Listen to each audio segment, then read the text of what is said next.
The rain hit the Montana highway like fists. 14 Harley-Davidsons carved through the storm, their headlights stabbing into darkness and that seemed to swallow sound. The thunder wasn't coming from the sky.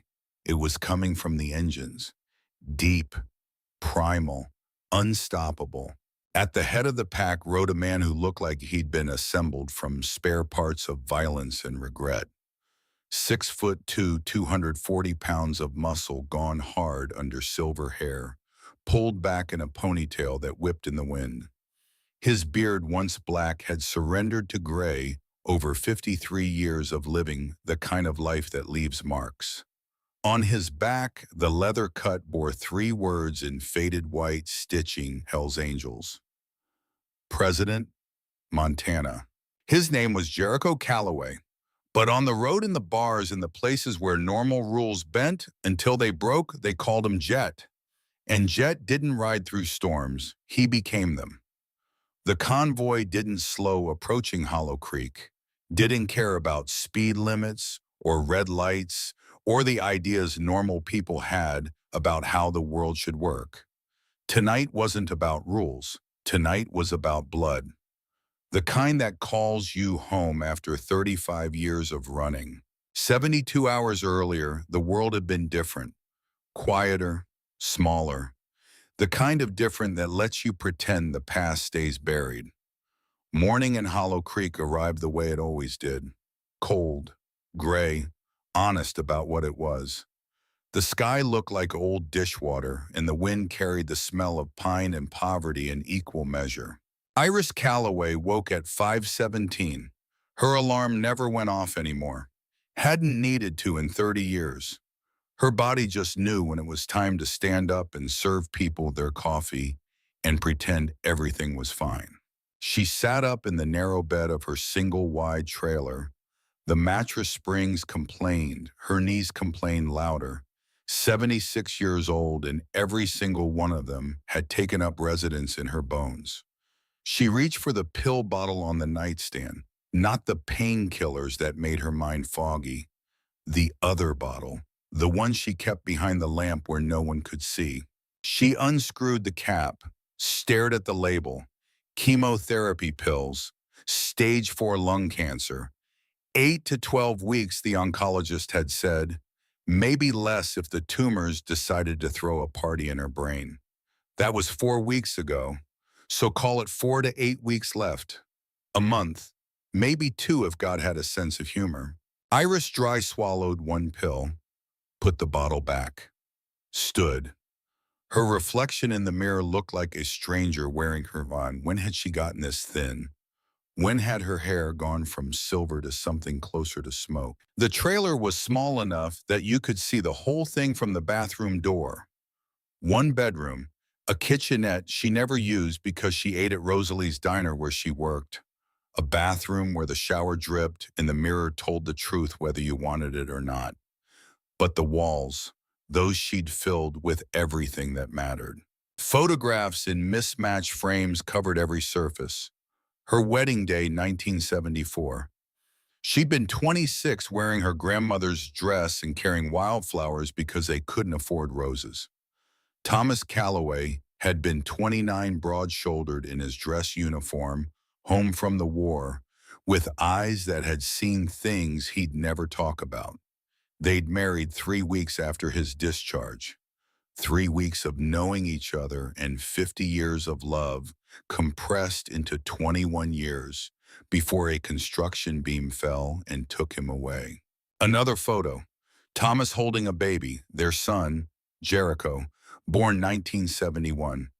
Even as an infant, he had had those eyes, blue and fierce and searching for something the world couldn't quite give him.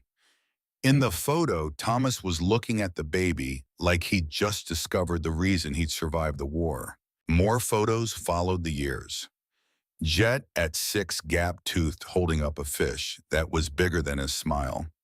Jet at 10, serious now, standing beside his father in matching flannel shirts.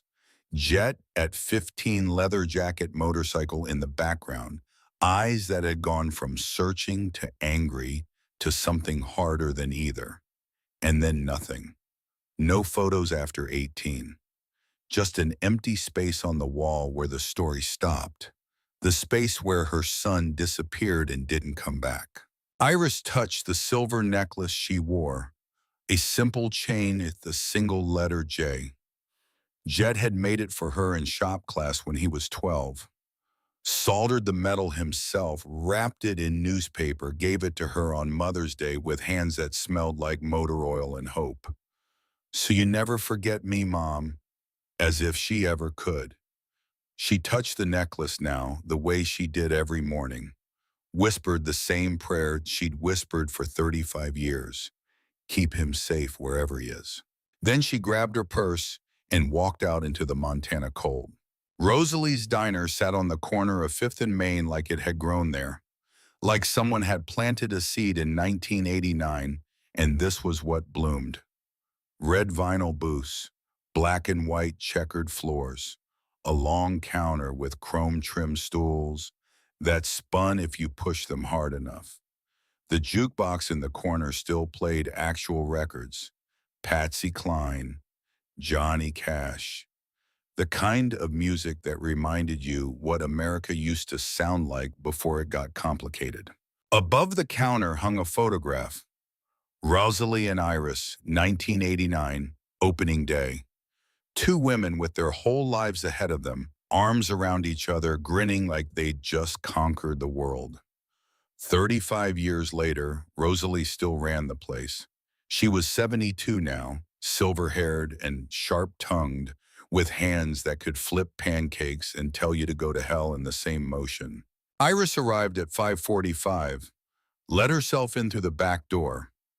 The diner smelled like coffee and bacon grease and history, all the things that stay with you whether you want them to or not. "Morning, Iris," Rosalie called from the kitchen. "Morning. You look tired." "I'm fine. That's what you always say." Rosalie emerged, wiping her hands on her apron. She studied Iris's face the way you study something you're about to lose. "You taking your medicine every day? The good stuff or the stuff that makes you feel like hell?" Iris smiled. It felt like lifting weights. "The stuff that keeps me standing." Rosalie shook her head but didn't push. 35 years of friendship had taught her when to talk and when to let silence do the work. They moved through the morning routine like choreographed dance. Iris filled the coffee pots. Rosalie prepped the griddle. By 6, the first customers were walking through the door. Patterson, the retired railroad worker. Same booth, same order for 20 years. 2 eggs over easy white toast, black coffee. Mrs. Sullivan, Irish roots, red hair gone white. Oatmeal with brown sugar and a cup of tea. By 7, the diner was full.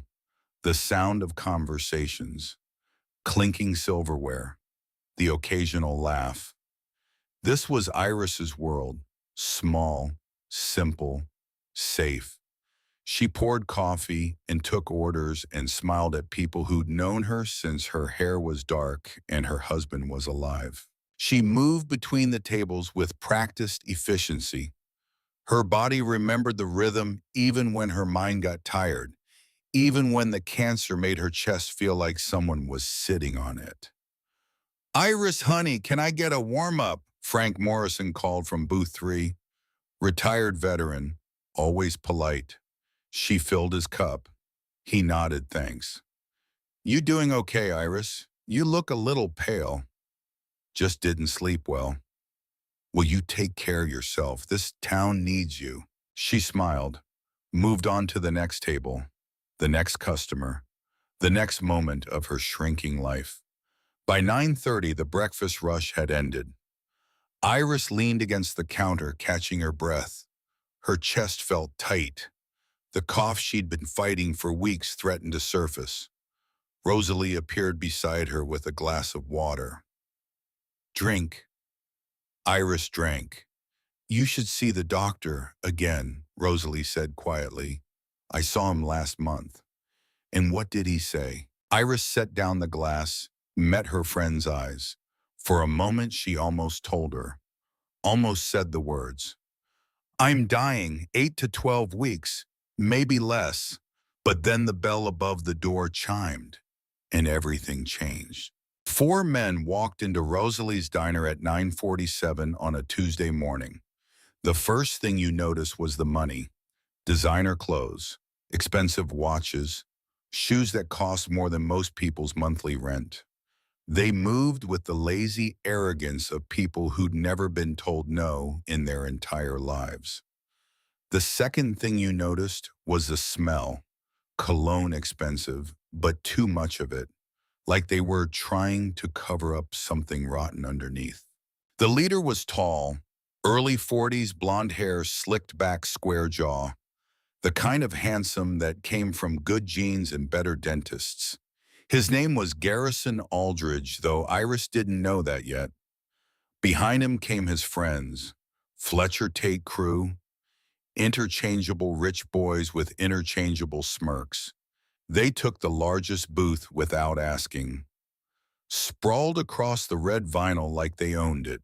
Iris approached with menus in her professional smile, the one that had survived 35 years of difficult customers. Good morning, gentlemen. Coffee to start. Garrison looked up at her. His eyes, blue cold, traveled from her face down to her name tag and back up again. Calloway, he said slowly, like he was tasting the name. Iris Calloway. Something in his tone made her skin prickle. Yes, sir. Have we met? No. His smile didn't reach his eyes. But I know your name. My father used to talk about you. Your father, Sterling Aldrich. You remember him? The name hit Iris like a fist to the stomach. Sterling Aldrich. Oh, she remembered. 28 years ago, 3 years after Thomas died. Sterling had been a widower then, wealthy, persistent. He'd come into the diner every week, asked her out every week, sent flowers, gifts, love letters written in someone else's handwriting. She'd turned him down every time. I'm sorry, she'd told him finally. I can't. My heart died with my husband. I don't have anything left to give. Sterling had looked at her with something between love and hatred. You think that makes you noble, staying faithful to a dead man? It makes you a fool, Iris. A lonely, stubborn fool. He never came back to the diner after that. 6 months later, he married someone else. A younger woman who died 5 years later, giving birth to a son. The son sitting in front of Iris now. I remember your father, Iris said carefully. I'm sorry for your loss. I heard he passed. 9 months ago, Garrison's voice was flat. Left me everything, $70 million. The business, the house, everything.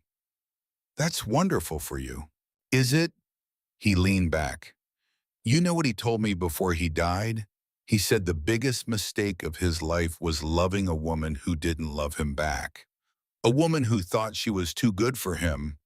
A waitress who spent her whole life serving strangers because she was too scared to actually live. Iris's hand tightened on the notepad. Sir, I think he meant you, Iris. He loved you, and you broke his heart.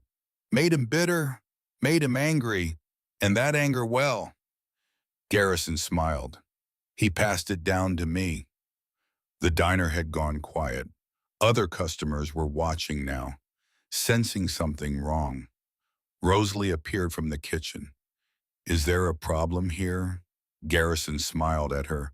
No problem, just catching up with an old family friend. Right, Iris. Iris swallowed. What would you gentlemen like to order? Oh, I don't know. Garrison picked up the menu without looking at it.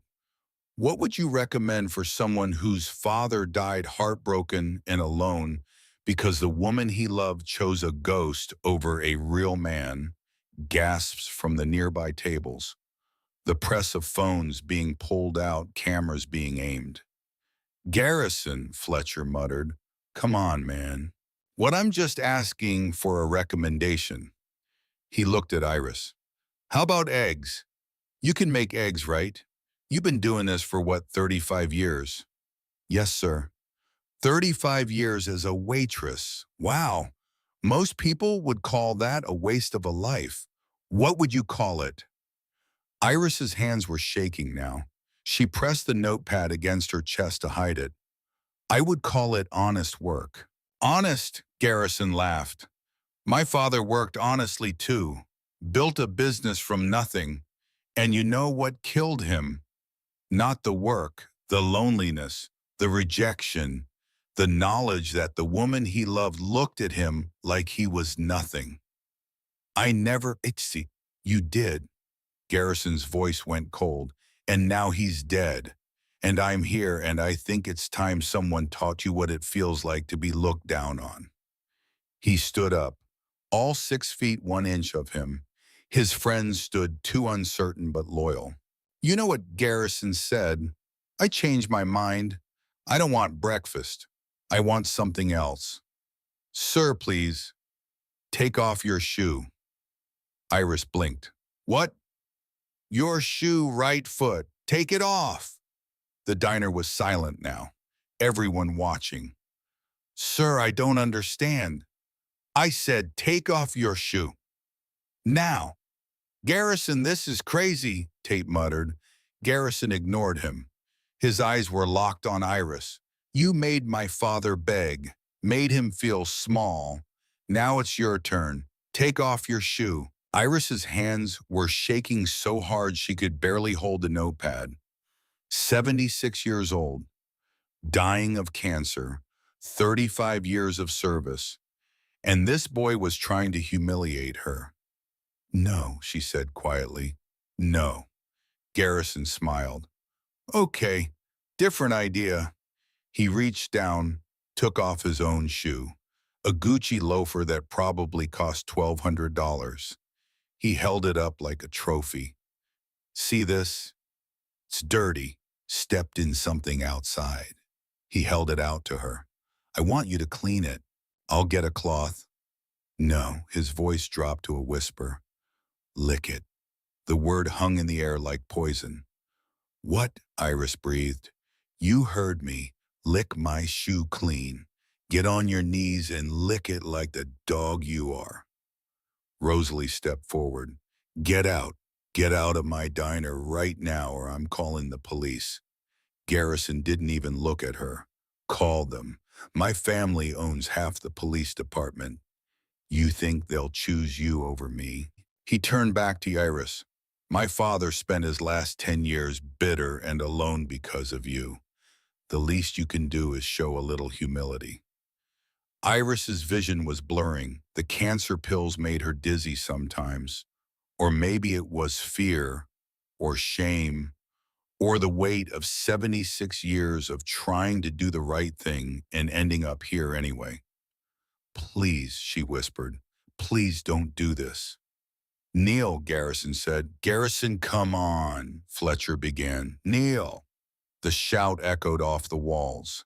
Iris's knees gave out, not from obedience, from exhaustion, from sickness, from a body that had worked too hard for too long and finally said enough. She knelt on the checkered floor she'd mopped 10,000 times. Garrison held out the shoe. Lick it. In the corner of the diner, unnoticed by everyone, an old man sat alone in a booth. 70 years old, silver beard, wearing a faded denim jacket. His name was Boone Lancaster, and he'd known Thomas Calloway in the service. Had promised his dying friend he'd watch over Iris. Now he pulled out his phone, hands shaking with rage, took a photo, and sent it to a number he'd sworn he'd never use again. The message was simple. Your mother needs you now. Iris knelt on the cold floor. Her knees hurt. The linoleum was hard and unforgiving beneath them. She could feel eyes on her. The other customers, horrified but frozen. This wasn't their fight. This wasn't their shame. Above her, Garrison held the shoe. Brown leather. There was a scuff on the toe. A spot of something dark on the sole. I'm waiting, he said. Iris's hands pressed against the floor. Her breathing was shallow. The cancer pills made her lightheaded, and the humiliation made it worse. She could feel her heart hammering in her chest. The same heart that had loved Thomas, that had raised Jet, that had kept beating through 35 years of loneliness. Now that heart felt like it might just stop. Please, she whispered, not to Garrison, to God, to Thomas, to anyone who might be listening. Please, do it or I'll make sure this diner is shut down by the end of the week, Garrison said. Health violations, code violations. My family has lawyers, lots of them. Rosalie will lose everything. Iris, don't you dare! Rosalie's voice was sharp as broken glass, but Iris was already leaning forward because she'd spent her whole life putting other people first. Her husband, her son, her customers, Rosalie. Everyone but herself one more time wouldn't kill her. Except it would. She knew that. Somewhere deep in her bones, beneath the cancer eating her from the inside out, she knew that this moment would be the thing that finally broke her. Her lips touched the leather. She heard Garrison laugh, heard Fletcher pull out his phone. Got it, Fletcher said. This is going to blow up online. Iris pulled back, tasted bile. Her vision swam. Garrison crouched down beside her, his face close to hers. My father died alone because of you, he whispered. How does it feel to know you wasted your whole life being noble? You could have had money, security, love. Instead, you have this. He gestured to the diner. 35 years serving strangers. A son who abandoned you. And now everyone's going to see what you really are. He stood up, looked at his friends. Let's go. This place smells like failure. They walked out laughing. The bell above the door chimed, cheerful, mocking. Iris stayed on the floor. Rosalie was beside her in an instant, pulling her up. Iris, Iris, honey, look at me. But Iris couldn't look at anyone. She stared at the floor where she'd knelt, at the spot where her dignity had died. I need to go home, she said. I'm calling the police. No, no police, just let me go home. Iris, please. Rosalie helped her to the back room, helped her gather her purse, helped her out to her car, a 22-year-old Honda Civic with rust spots and a cracked windshield. Do you want me to drive you? Rosalie asked. I'm fine. You're not fine, that boy. I'm fine, Iris said again, firmer now. She got into the car, started the engine. It coughed to life. Rosalie stood in the parking lot, arms wrapped around herself against the cold, watching her best friend drive away. Iris's trailer was dark when she got home. She didn't turn on the lights, didn't want to see her own reflection, didn't want to see the photographs on the wall. All those memories of a life that had led to this. She went straight to the bathroom, leaned over the sink, turned on the faucet, scrubbed her mouth until her lips were raw and bleeding. But she could still taste it, the leather, the humiliation. In the mirror, her face looked like a stranger's, pale, hollow. When had she gotten so old? She walked to the bedroom, sat on the edge of the bed. Her hands were still shaking. On the nightstand beside the cancer pills was a bottle of sleeping pills. Strong ones. The kind the doctor prescribed after Thomas died when the grief was so heavy she couldn't breathe. She'd never used them. Kept them all these years like a safety net, just in case. Now she picked up the bottle, turned it in her hands. 30 pills, maybe 40. How many would it take? She unscrewed the cap, poured them into her palm. They were small, white, easy to swallow. She thought about Jet, wondered where he was, if he was happy, if he ever thought about her. Probably not. Why would he? She'd been a terrible mother, let him leave, let him disappear, sent money orders to a P.O. box for years until even those came back marked return to sender. Some mother she was. She picked up the first pill, and then her phone rang. She almost didn't answer, almost let it go to voicemail. But habit 35 years of picking up the phone when it rang made her reach for it. Unknown number. She answered anyway. Hello, silence. Then heavy breathing. Then a voice she hadn't heard in 35 years. Mom. The pill dropped from her hand. Jericho. Mom, I heard what happened. I'm coming home. Iris's throat closed. She couldn't speak. Couldn't breathe. Mom, you there? Don't, she finally whispered. Don't come. You have your life. I don't need you to. I'm already on my way. I'll be there in 2 days. Jericho. I love you, Mom. I'm sorry I've been gone so long, but I'm coming home now and everything's going to be okay. The line went dead. Iris sat there holding the phone, staring at the pills scattered across the bedspread. Then she swept them back into the bottle with shaking hands. 2 days. She could hold on for 2 days. She lay down on the bed, still wearing her uniform, clutched the phone to her chest like a lifeline. And for the first time in 35 years, Iris Calloway cried herself to sleep with something that felt almost like hope. By midnight, the video had been viewed 43,000 times. By morning, 2.3 million. It showed everything. Iris on her knees, Garrison holding the shoe. The moment her lips touched the leather, the laughter. The caption read, "Entitled old hag gets taught a lesson. About time someone put boomers in their place." Comments flooded in. She probably deserved it. Why didn't anyone help her? This is what happens when you work minimum wage your whole life. Her son abandoned her, says everything you need to know. But there were other comments too. This is disgusting. Someone find this kid. That's someone's mother, someone's grandmother. I hope whoever did this pays. The video spread like wildfire. Local news picked it up, then regional, then national. Elderly Montana waitress humiliated in viral video. Garrison Aldridge's lawyers released a statement. Our client was exercising his First Amendment rights. The woman in question was not coerced. Any claims to the contrary are defamatory. They had witnesses. His 3 friends swore Iris had knelt willingly. No threats, no force. Just an old woman who'd lost her dignity and was now trying to profit from it. Public opinion split down the middle. Half the country saw an old woman abused.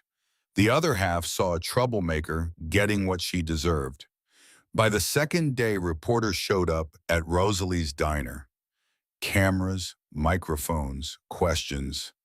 Ms. Calloway, how do you feel about the video? Ms. Calloway, is it true your son is a criminal? Ms. Calloway, do you regret your choices? Rosalie chased them off with the broom, but the damage was done. Iris didn't leave her trailer, didn't answer the phone, didn't eat, just lay in bed waiting for her son to come home. The call came at 3 in the morning on the second day. Iris was awake, hadn't slept. The cancer was getting worse. She could feel it in her chest, a tightness that made every breath a struggle. The phone rang. Unknown number again. Hello, Iris Calloway. A woman's voice, professional, cold. Yes, this is Hollow Creek Regional Hospital. Your son has been admitted. Iris's heart stopped. What? He was in a motorcycle accident on Highway 90. He's stable, but he's asking for you. Iris was out of bed before the woman finished speaking, pulled on clothes, grabbed her keys, drove through the dark Montana streets with her hands shaking on the wheel.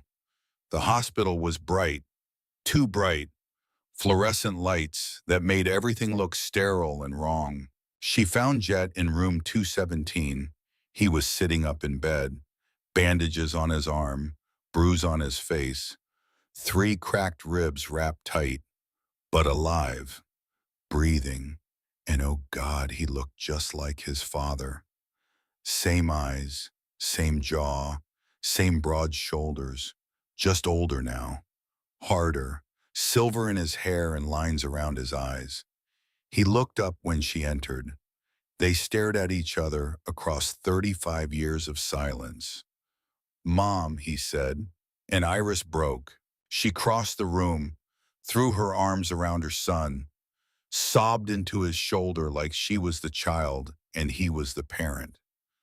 I'm sorry, she kept saying. I'm sorry I wasn't enough. I'm sorry you left. I'm sorry. Stop.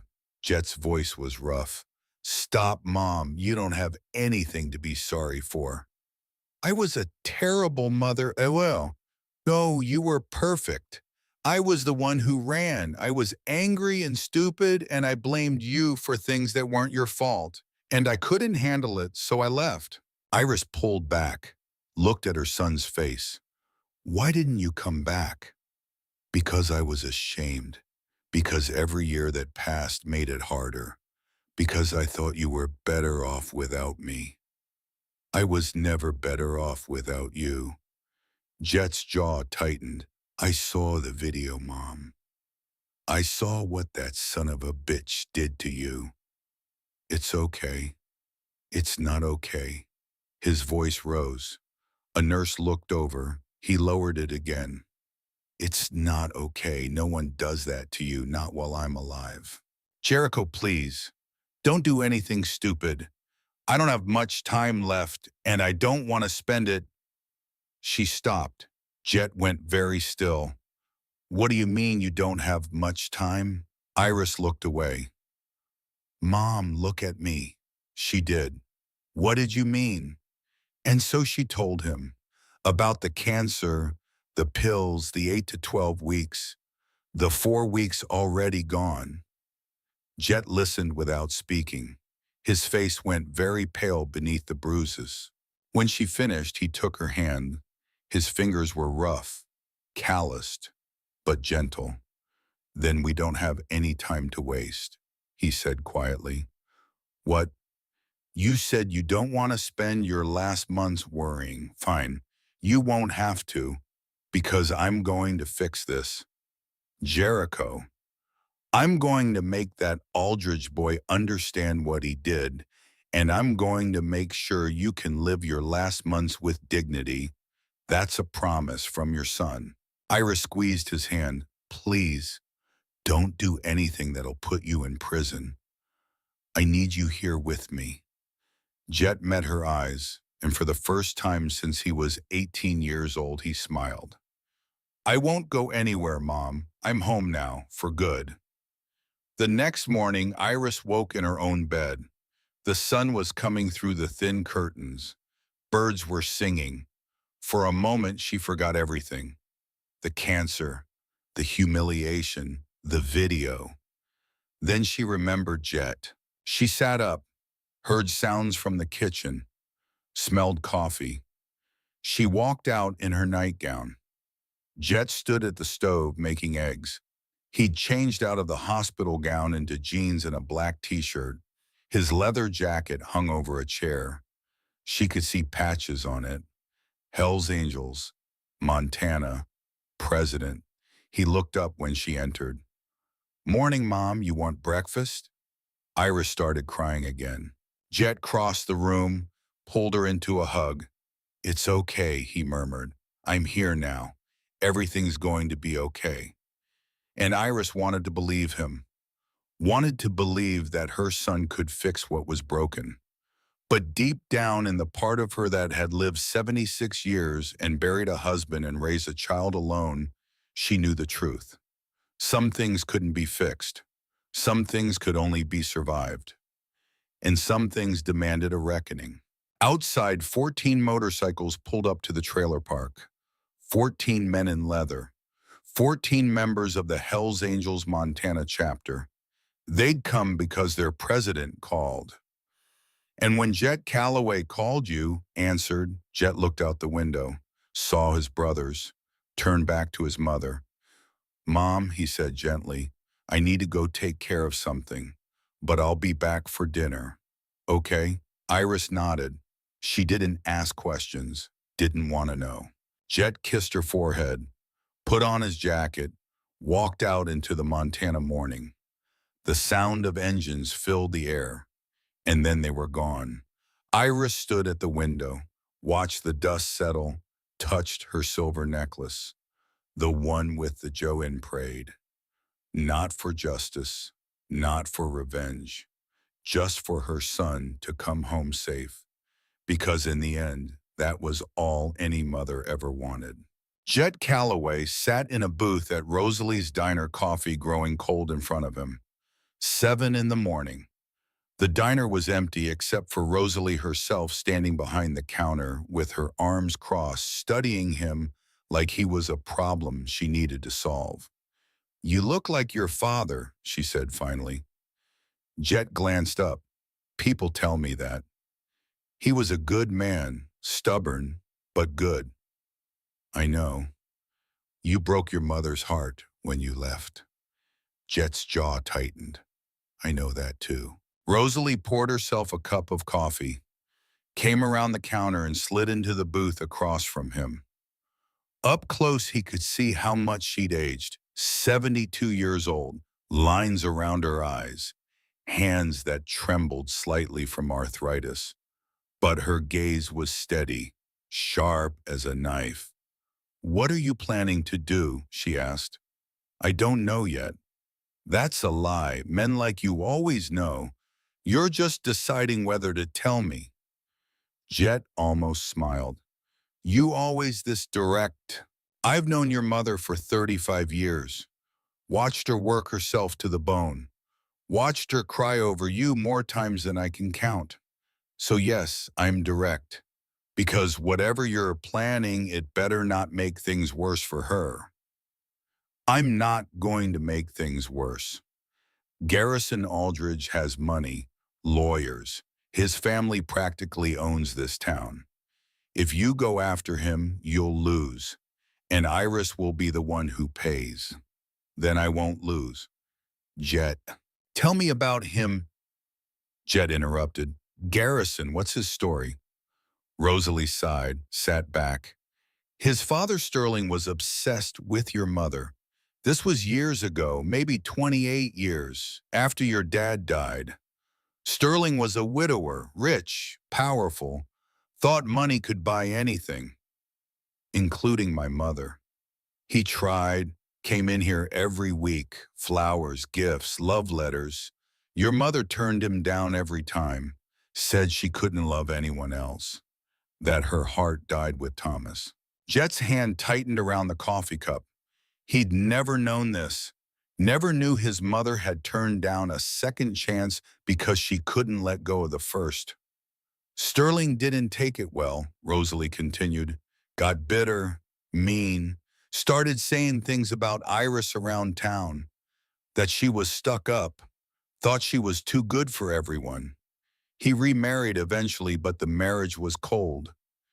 His wife died giving birth to Garrison, and Sterling poisoned his son against your mother.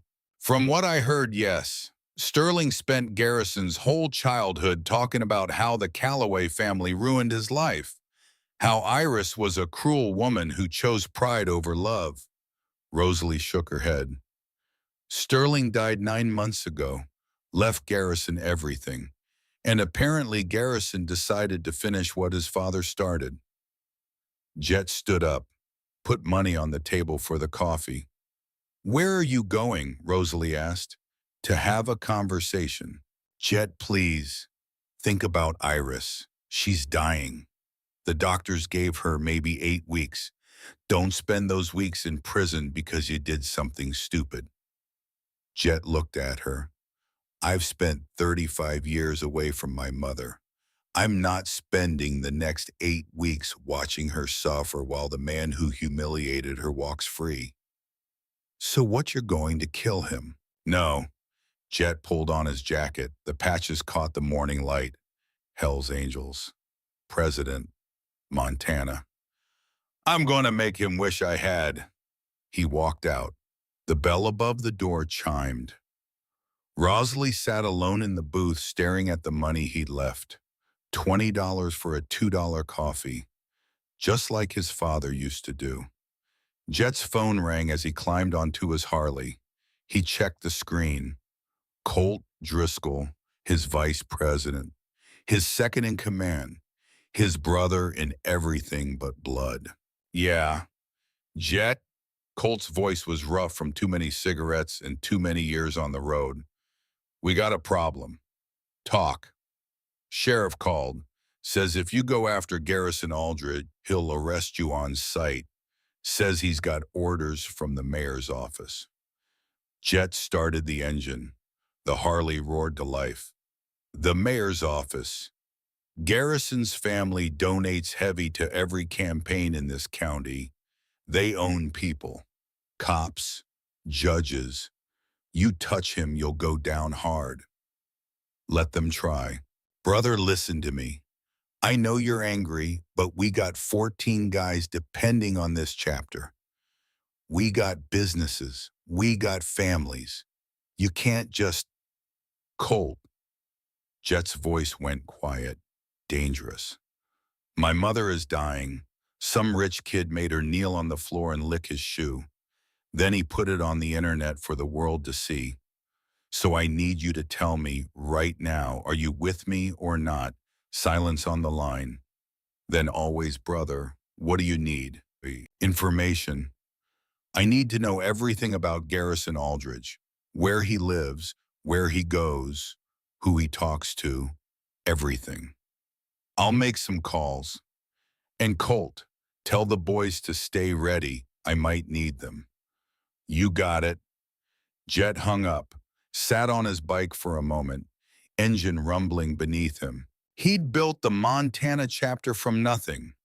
5 guys and 3 motorcycles back in 1994.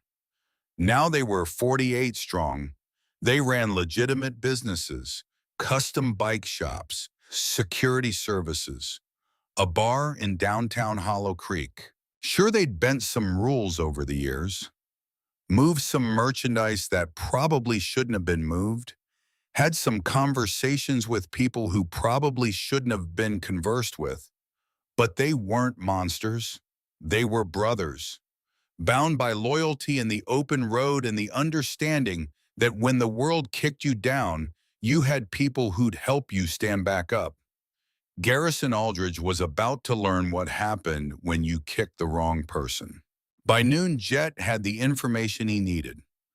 Garrison Aldridge lived at 417 Pinewood Ridge, 18,000 square foot mansion on 60 acres, inherited from Sterling, worth about $15 million. He drove a Mercedes G-Wagon, black, customized, probably cost 200 grand. He spent his days doing nothing. The family business, Aldridge Real Estate, basically ran itself. Garrison just collected checks and threw parties. He had 3 close friends, Fletcher Tate crew, all from money, all useless, and he had one weakness, his ego. Garrison Aldridge thought he was untouchable, thought money made him invincible. Jet was about to teach him different. Jet called a meeting of the chapter that afternoon. They gathered at the clubhouse, a warehouse on the edge of town they'd converted into their headquarters. 14 motorcycles lined up outside, 14 men inside. These were his brothers, ages ranging from 28 to 67, backgrounds ranging from combat veterans to former convicts to guys who just never quite fit into regular society. But they all wore the same patch, Hell's Angels. And that patch meant something.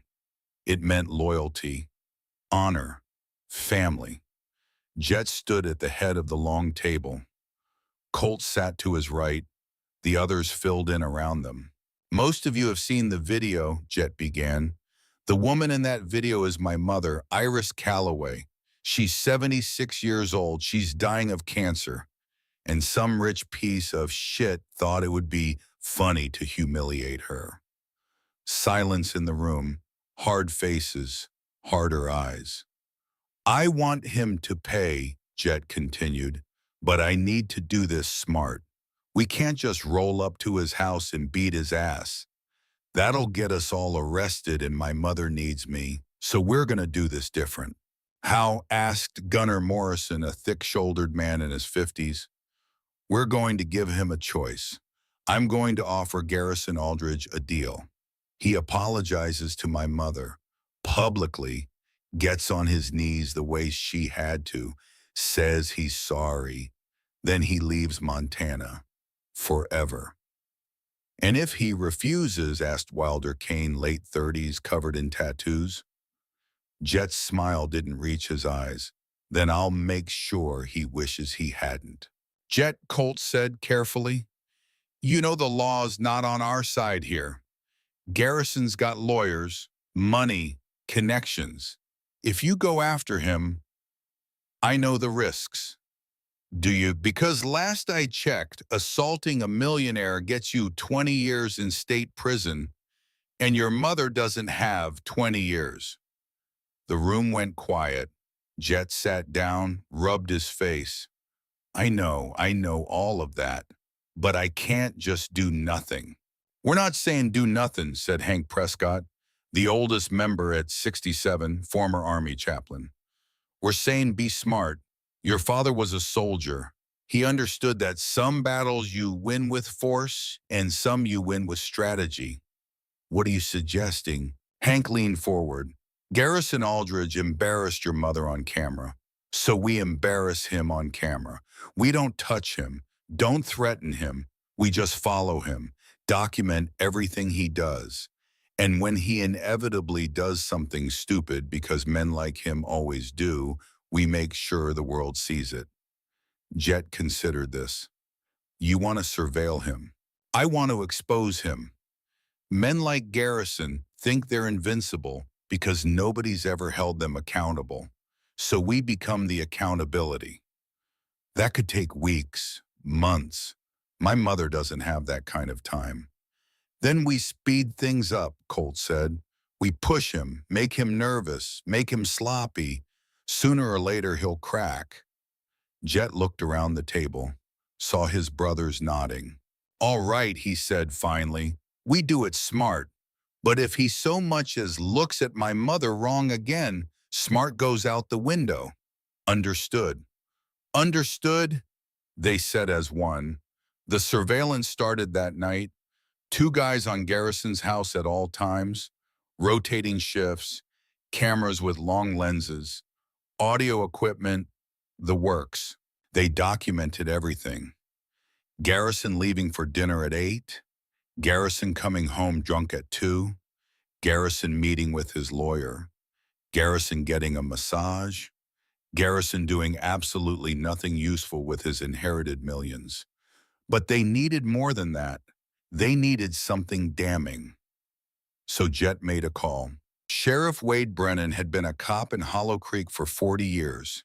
He'd known Thomas Calloway back in the day, served with him in the same National Guard unit. Come home together.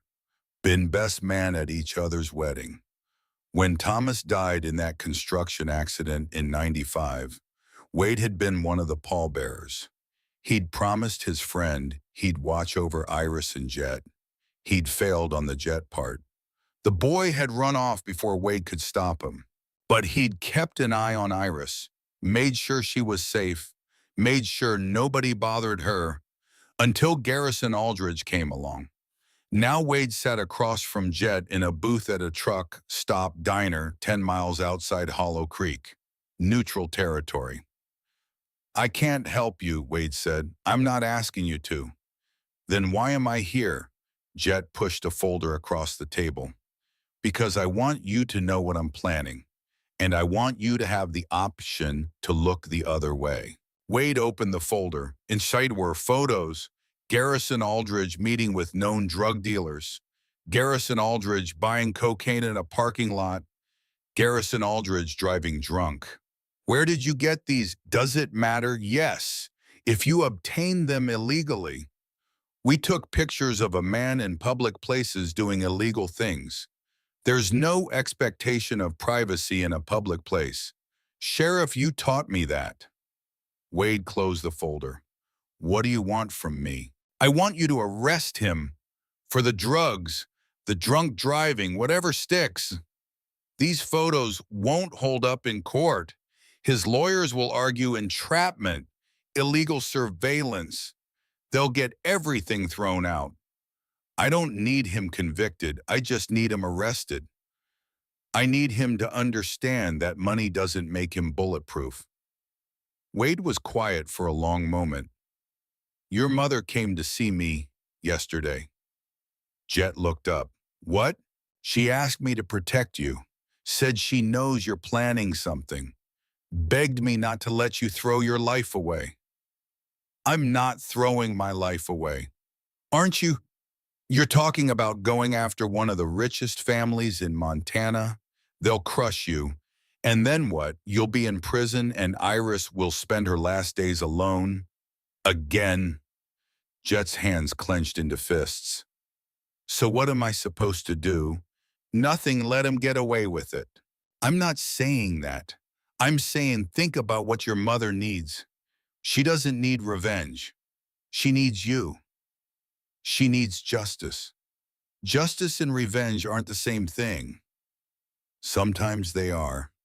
Wade sighed, stood up. I'll look into Garreton, see if there's anything I can do legally.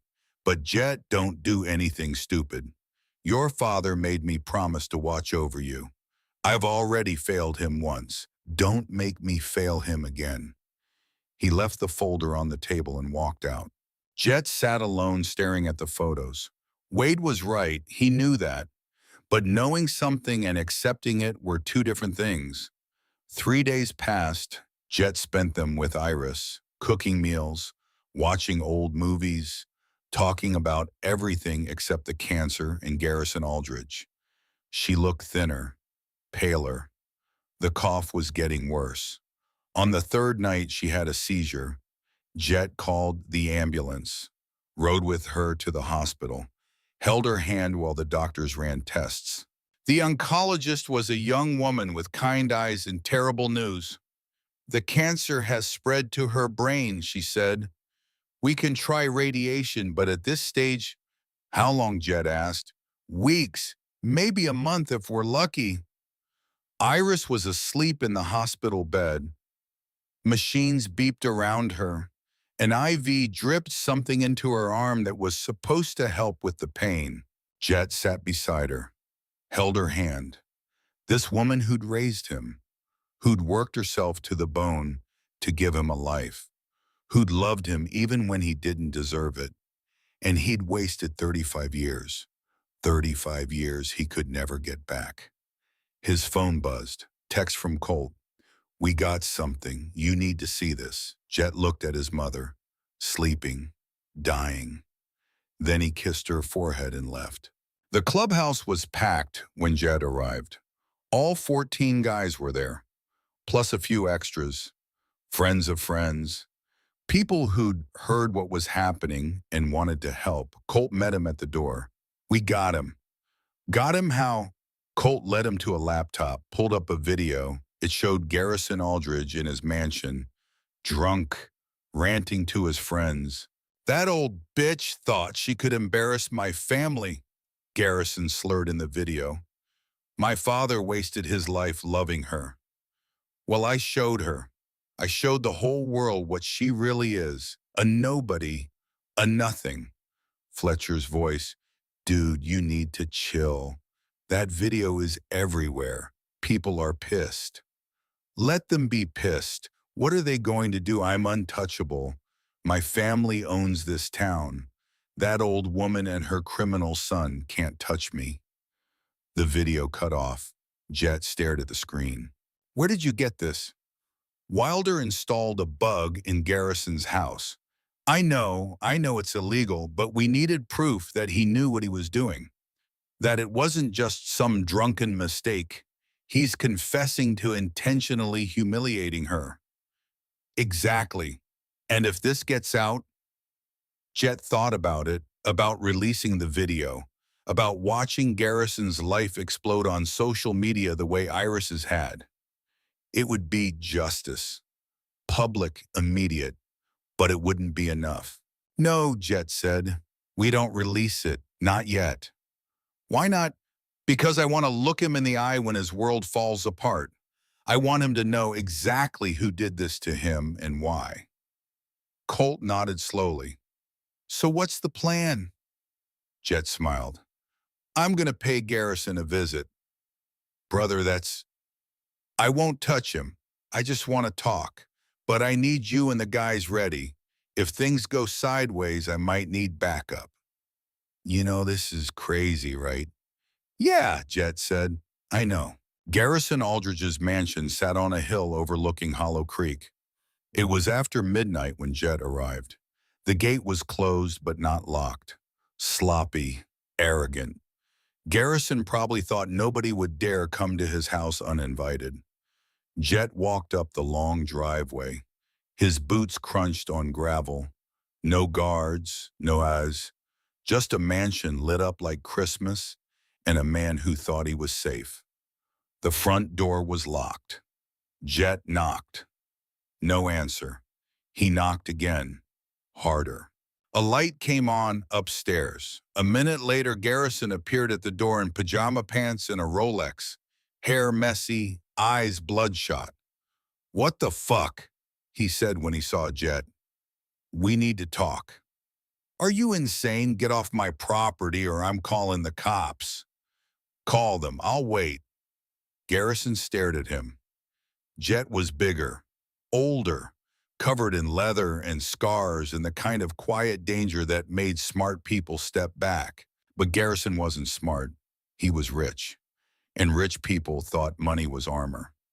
You're that waitress's son, Garrison said, the criminal. That waitress has a name, Iris Calloway. And yeah, I'm her son. Well, congratulations. You raised yourself a real winner. Now get the fuck off my property. Not until we talk. About what? How your mother is a pathetic old woman who wasted her life.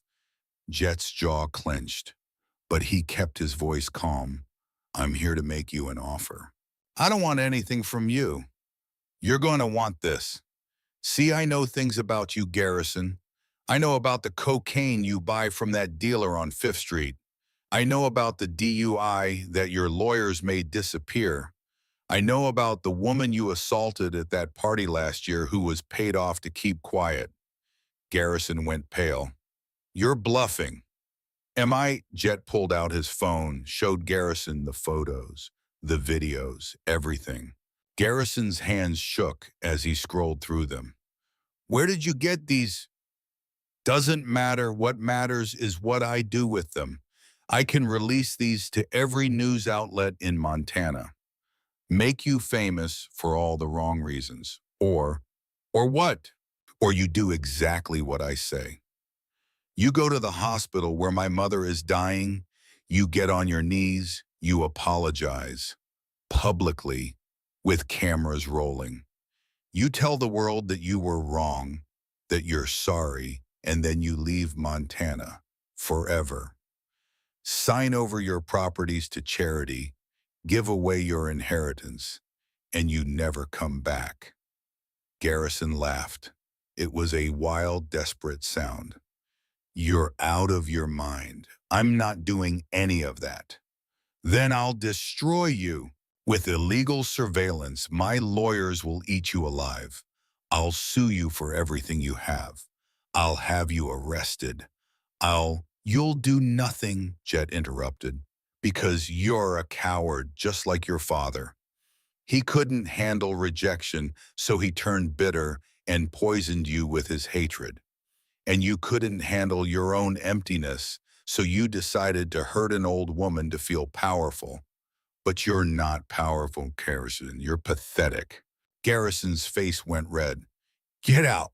Get out now, or I'm calling the police. Go ahead. I'll be here when they arrive, and I'll give them all of this. Jet held up his phone. Wonder how that'll play out. Garrison's hand went to his pocket, probably for his own phone. But then he stopped, because he knew. Deep down, he knew that Jet was right.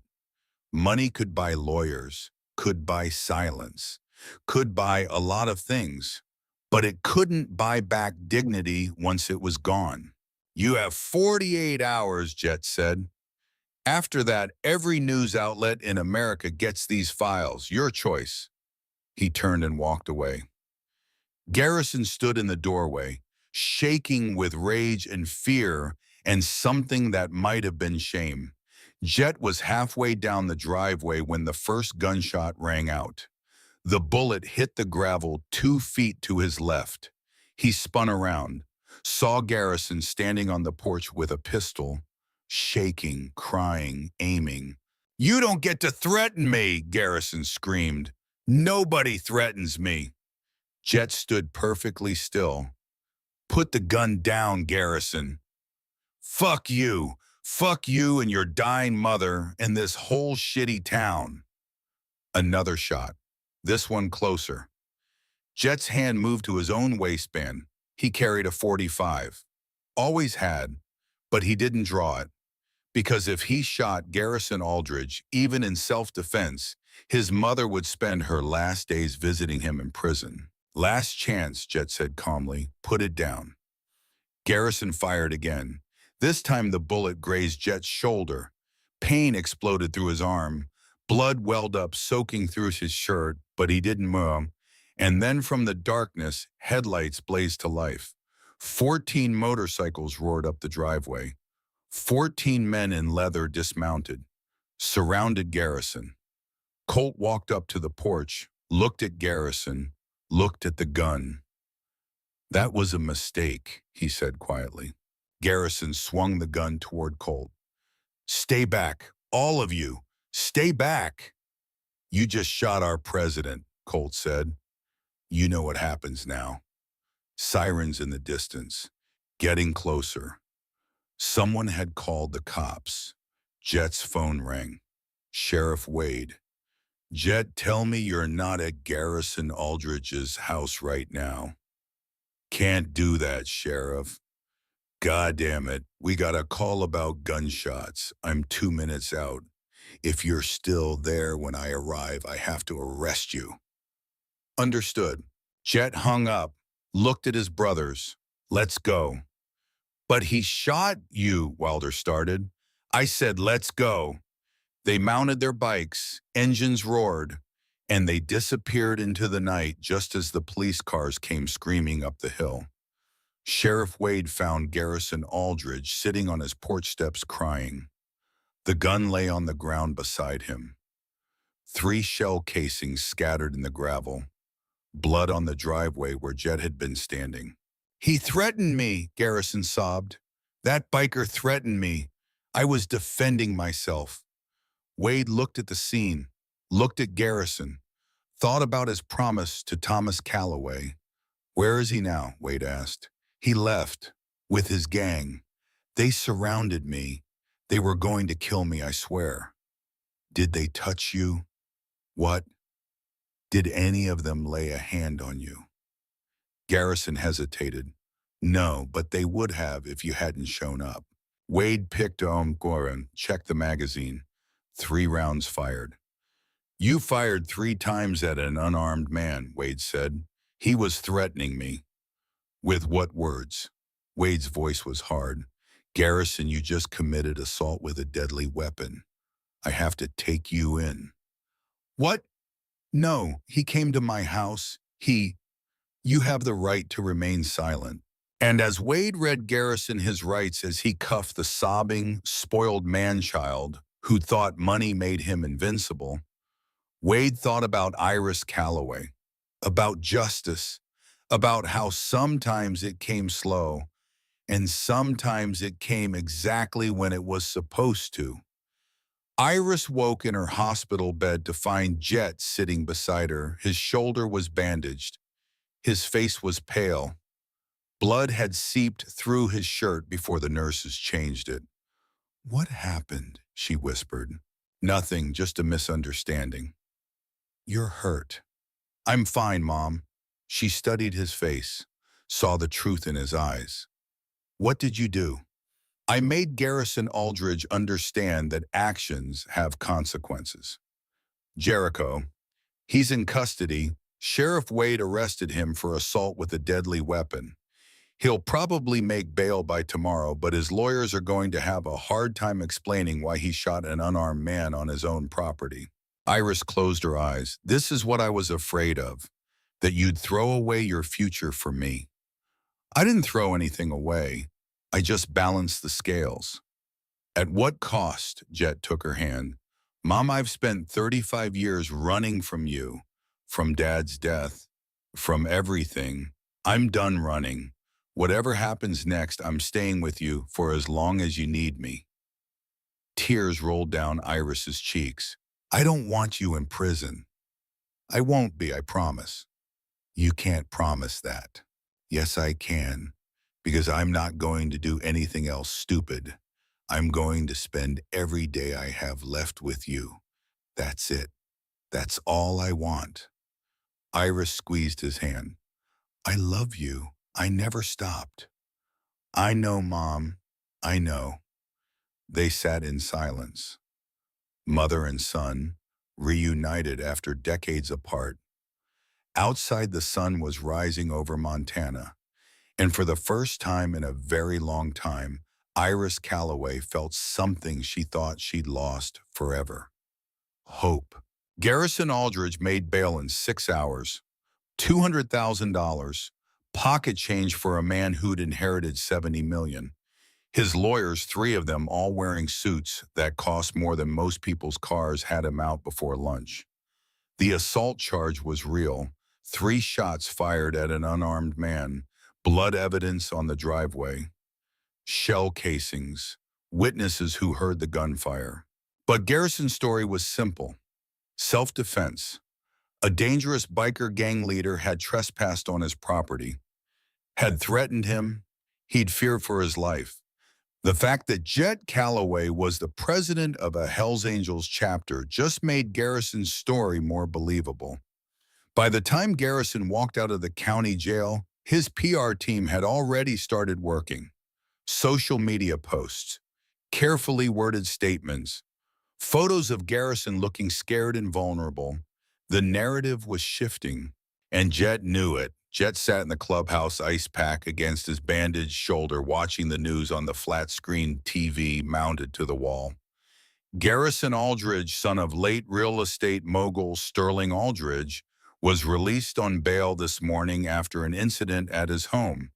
Mr. Aldridge's attorneys claim he was defending himself against Jericho Calloway, a known member of the Hells Angels motorcycle club, who allegedly trespassed on the property and made verbal threats. The screen cut to footage of Garrison outside the courthouse. He looked small, frightened, nothing like the arrogant man who'd made Iris kneel. I was terrified, Garrison said to the cameras. This man came to my home in the middle of the night. I didn't know what he wanted. I thought he was going to kill me.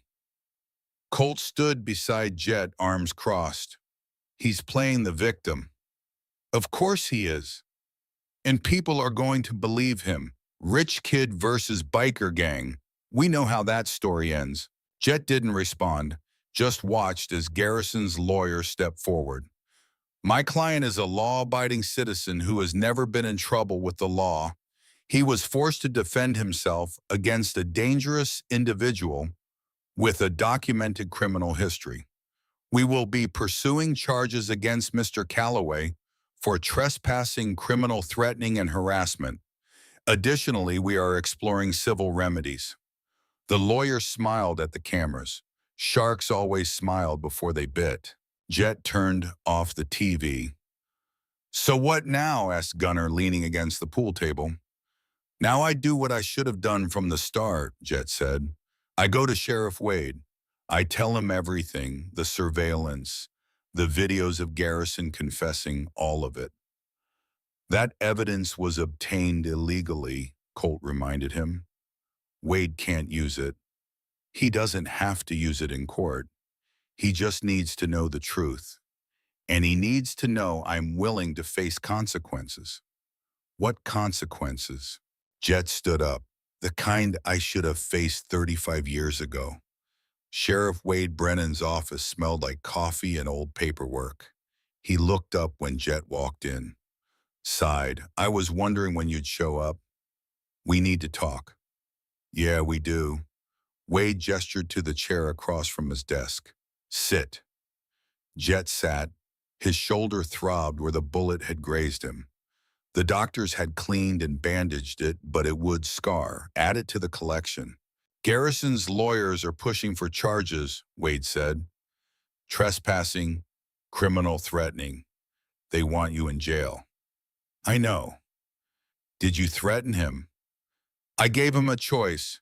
Apologize to my mother and leave Montana, or I'd release evidence of his illegal activities.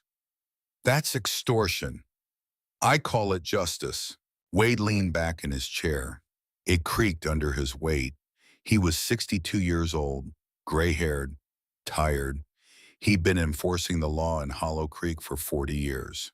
Seen every kind of crime, every kind of criminal. But he'd also seen what happened when the law failed people, when money and power twisted justice into something unrecognizable. I looked into Garrison's background, Wade said quietly. Found some interesting things. Drug purchases. DU as that disappeared. A sexual assault allegation that was settled out of court for $600,000. So you believe me. I believe Garrison Aldridge is a piece of shit who's been protected his whole life. But belief doesn't change the law. He shot you on his property. He's claiming self-defense. Without proof that you didn't threaten him, that claim might stick. I have proof. Jet pulled out his phone, showed Wade the videos. Garrison drunk ranting about Iris. Garrison confessing to intentionally humiliating her. Garrison bragging that he was untouchable. Wade watched in silence. When the videos ended, he was quiet for a long moment. This is inadmissible, he finally said. You know that. I know, but you needed to see it. You needed to know the truth.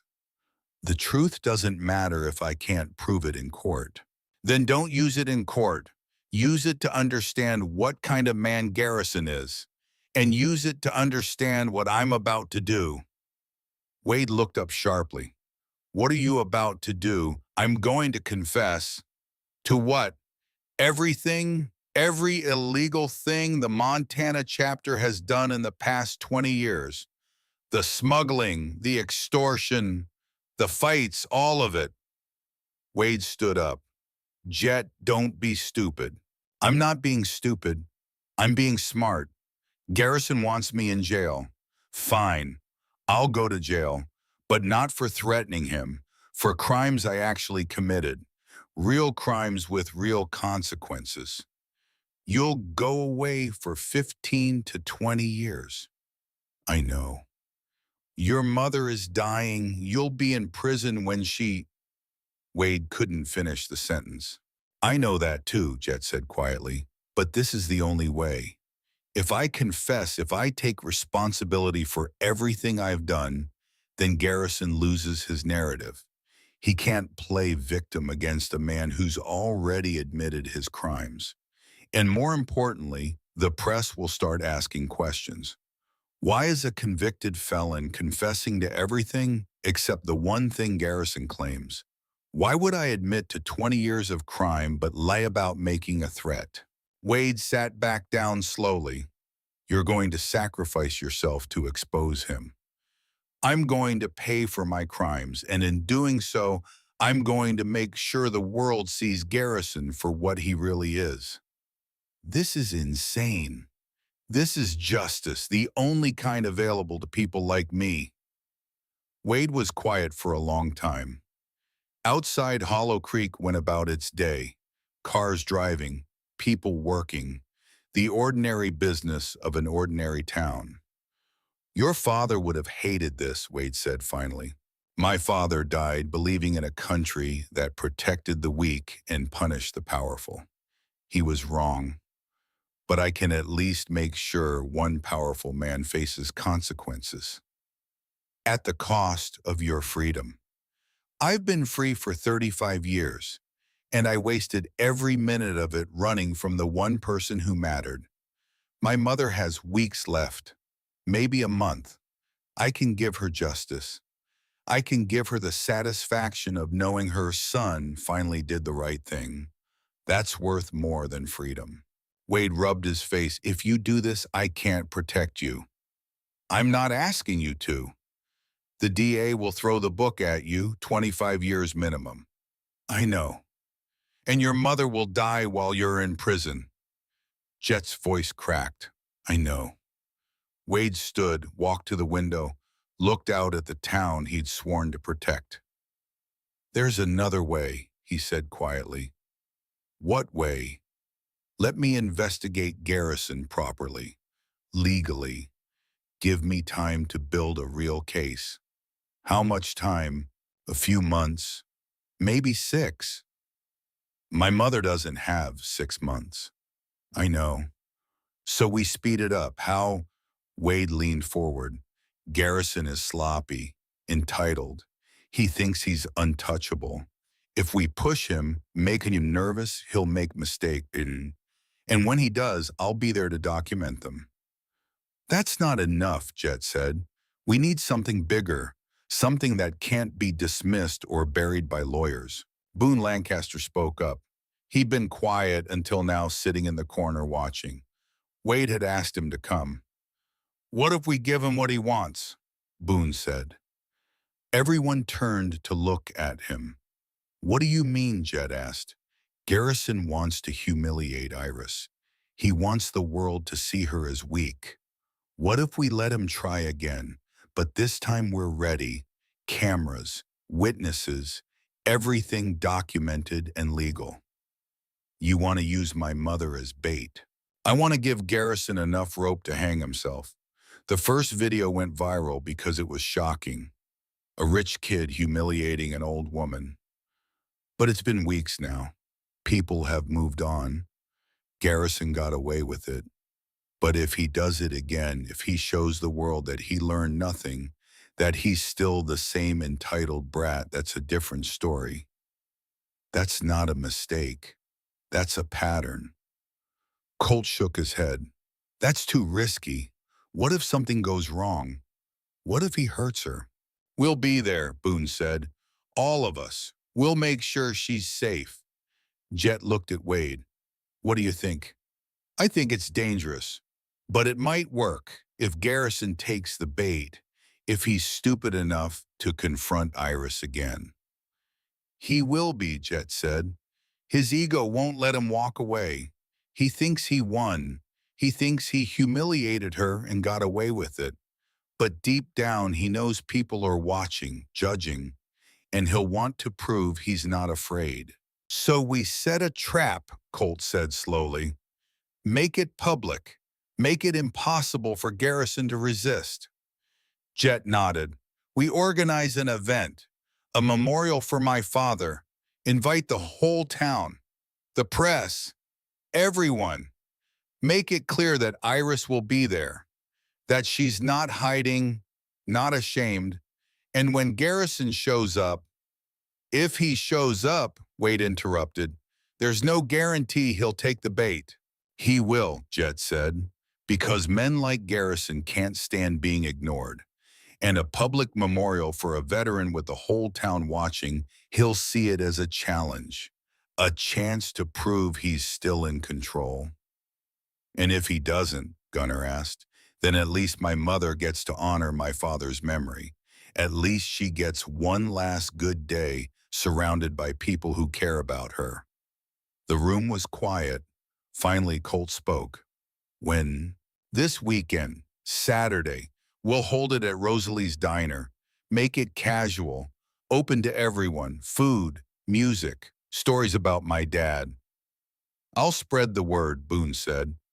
Make sure the press knows. Make sure everyone knows. Wade stood. I'll be there, off duty, just observing. If Garrison starts something, I'll handle it legally. Thank you, Jet said. Wade nodded. Your father was my best friend. I owe him this much. He left. The chapter members started filing out, already making plans. Who would bring what? How to set up the diner? Where to position cameras? Jet sat alone at the table. Colt paused at the door. You sure about this? No, but it's all I've got. What if Garrison doesn't show? What if we go through all this and he just stays away? Then I've given my mother a chance to say goodbye to my father. That's worth something. And if he does show, if he does something, Jet's eyes were cold, and he'll regret it for the rest of his life. Iris was released from the hospital on Thursday.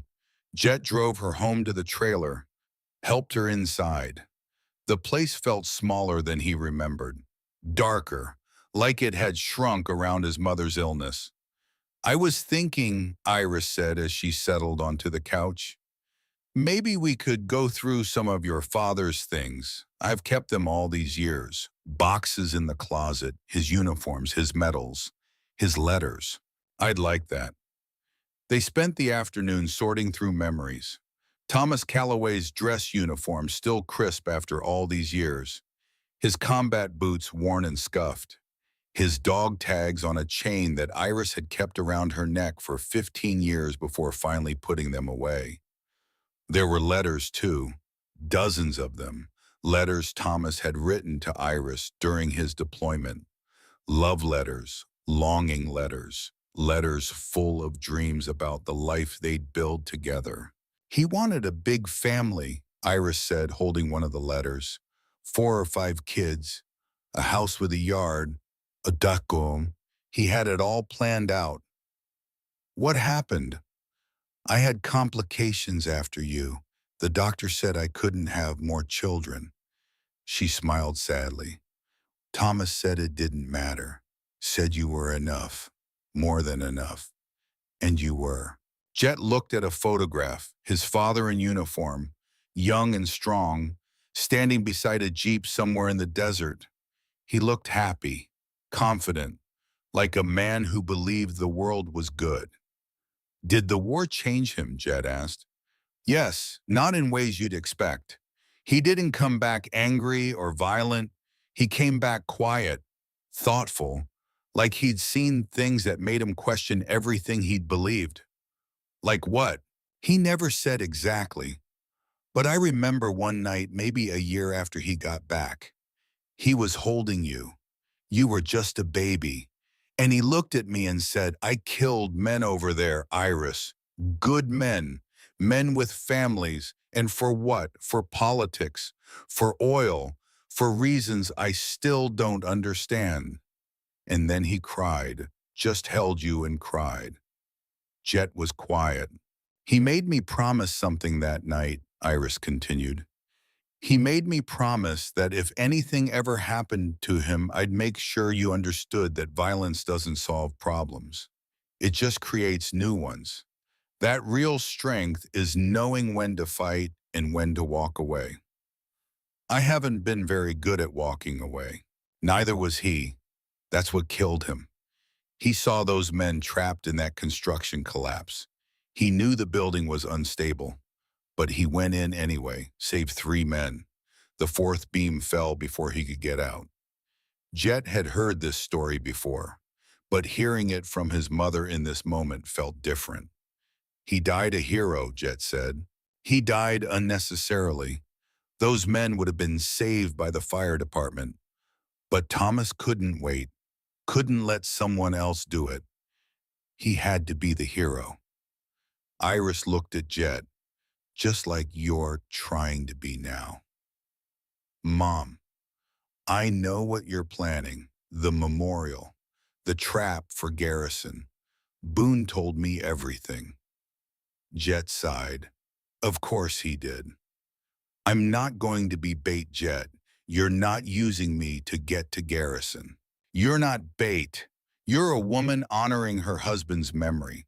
If Garrison shows up and does something stupid, that's on him. And if he doesn't, if he stays away and we've gone through all this for nothing. Then we've had a beautiful day remembering Dad. Is that so bad? Iris was quiet for a moment. Then, your father would have hated this plan, probably, but he would have done it anyway, because he never could run away from a fight. Neither can I. I know.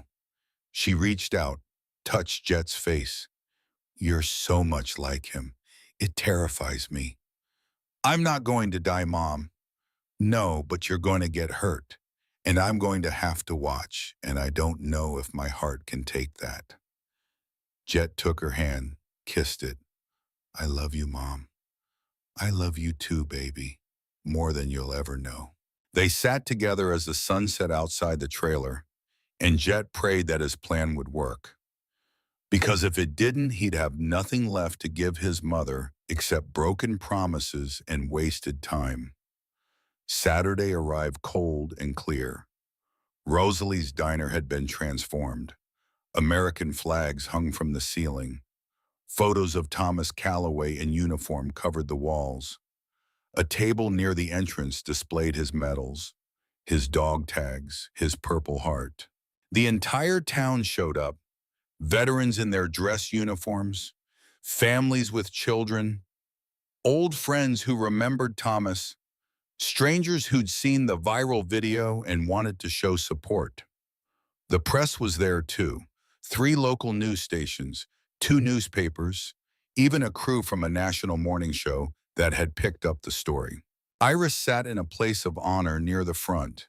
She wore her best dress, the same one she'd worn to Thomas's funeral. Her hair was done, her makeup perfect. She looked fragile but dignified. Jet stood beside her, uncomfortable in a suit and tie. The other chapter members were scattered throughout the crowd trying to look casual in their dress shirts and clean jeans. Sheriff Wade stood near the door, watching, waiting. The memorial began at noon. People shared stories. A veteran who'd served with Thomas talked about his bravery. A neighbor remembered how Thomas always shoveled everyone's driveways in winter. A former co-worker from the construction site talked about the day Thomas died saving those men. Iris cried quietly through it all. Jet held her hand, and Garrison Aldridge didn't show. 1 o'clock came and went, then 2, then 3. The crowd started to thin. People had other places to be, other things to do. By 4, it was just the core group. Rosalie, Boone, the chapter members, a few lingering reporters. He's not coming, Colt said quietly to Jet. I know. So what now? Jet looked at his mother. She was talking to an old friend, smiling through her exhaustion. Now we take her home, Jet said, and we let her rest, and tomorrow we figure out plan B. But there was no plan B. They both knew it. At 4:30, just as people were starting to leave, a black Mercedes G-Wagon pulled up outside the diner. Garrison Aldridge stepped out. He was drunk. Not stumbling drunk, but the kind of drunk where you think you're invincible, where consequences feel like suggestions. He'd brought his friends, Fletcher, Tate, Crew, all of them drinking from a bottle of expensive bourbon. They walked into the diner like they owned it. The room went silent. Garrison looked around, saw the flags, the photos, the medals, saw Iris sitting there in her funeral dress, and he smiled. Well, well, he said loudly, what's all this, a party for a dead soldier? How patriotic. Sheriff Wade stepped forward. Garrison, I think you should leave. This is a public event, isn't it, open to everyone? Garrison walked further into the diner. I'm just here to pay my respects. Jet moved to intercept him, but Iris grabbed his arm. Let him talk, she said quietly. Garrison approached Iris, stood over her. Mrs. Calloway, he said, so sorry for your loss. Must be hard. Your husband dead, your son a criminal, all alone in your old age. Iris looked up at him. Her eyes were clear, calm. You're drunk, Garrison. Maybe, but I'm also rich and young, and I'm going to live a long, happy life. While you, he smiled. Well, I hear you're dying. Cancer, right? How fitting. A cancer of a woman dying of cancer. Gasps from the crowd. The press cameras were rolling. Garrison didn't notice or didn't care. You know what your problem is, he continued. You think you're better than everyone else. My father loved you, and you spit in his face, made him feel worthless. Well, look at you now, on your way out, with nothing to show for your whole pathetic life except a criminal son and a cheap diner job. Iris stood up slowly. She was shorter than Garrison, frailer, dying, but she didn't look weak. You're right about one thing, she said. Her voice was quiet but clear. I don't have money. I don't have power. I don't have much time left. She stepped closer to Garrison. But I have something you'll never have. I have love, real love, from my son, from my friends, from a husband who adored me even after death. And you have nothing. No love, no respect, just money. And when you're old and dying, you'll realize that money can't fill the emptiness inside you. Garrison's face went red. You don't know anything about me. I know your father died bitter and alone, and you're going to die the same way, because you're just like him, unable to accept that some things can't be bought. Garrison raised his hand. The entire room tensed. Jet moved. But before anyone could intervene, Garrison did something unexpected. He laughed. You think I care what you think of me? You're nobody, a dying old waitress. And this, he gestured to the memorial, this is pathetic. Worshipping a dead man who accomplished nothing except dying in a construction accident. That's when Jet hit him. One punch, clean, hard. Garrison went down like a sack of flour. The room erupted. Sheriff Wade was there instantly. Jet, no. But it was too late. Jet stood over Garrison, breathing hard. You can insult me, you can insult my mother, but you do not insult my father. Garrison's friends tried to help him up. Blood poured from his nose. He looked at Jet with pure hatred. You just assaulted me, he said through bloody teeth, in front of witnesses, in front of cameras. I'm going to bury you. Wade grabbed Jet's arm. Jericho Calloway, you're under arrest for assault.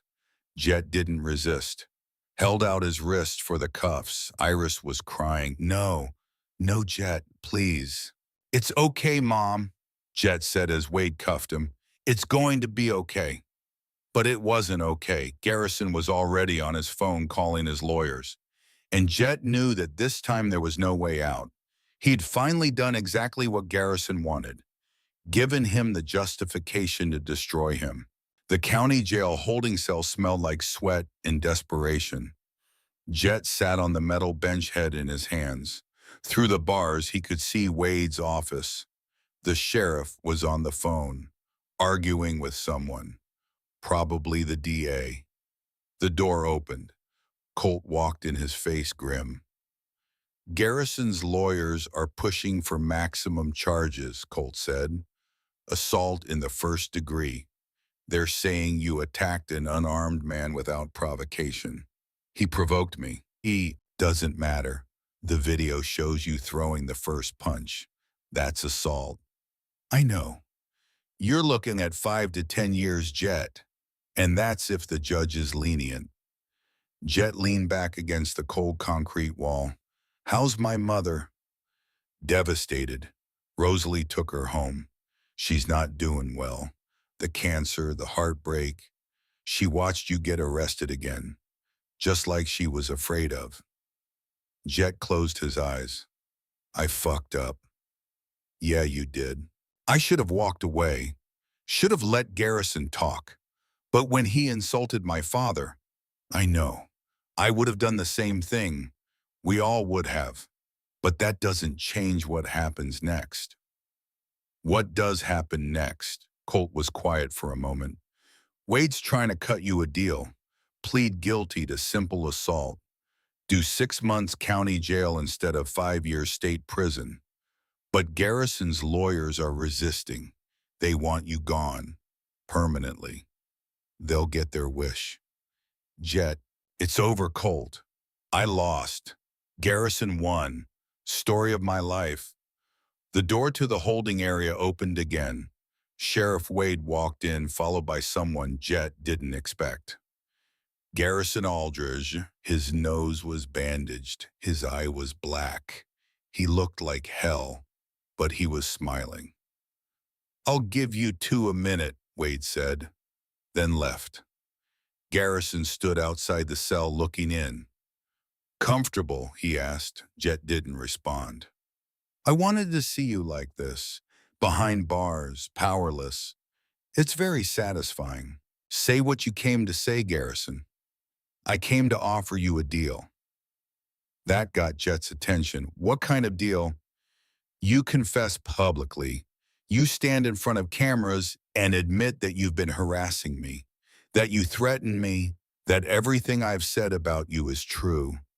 You apologize to me. Get on your knees if you want. I know your family likes that position. Jet's hands clenched into fists. And if I do that, then I'll drop the assault charges. You'll plead to a misdemeanor. Do 30 days. Be out in time to watch your mother die. And if I don't, then I push for maximum charges. You go away for 5 to 10 years, and your mother dies alone, wondering why her son chose pride over being with her. Jet stared at Garrison through the bars. This man who'd humiliated his mother, who'd insulted his father's memory, who'd turned cruelty into a sport.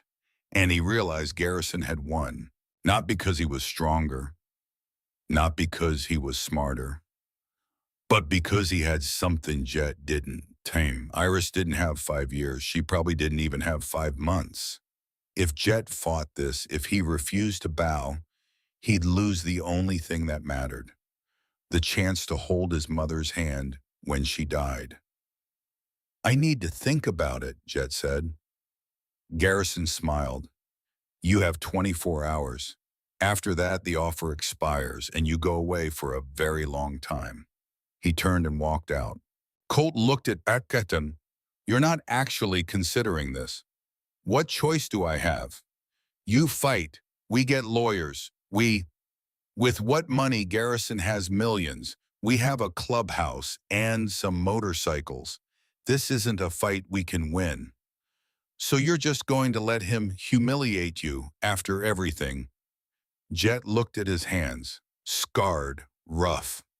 The hands of a man who'd lived hard and earned every mark. I've been humiliated before, he said quietly.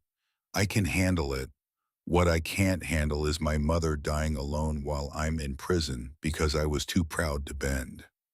Jet, I'm going to take his deal, Colt. I'm going to kneel. I'm going to confess.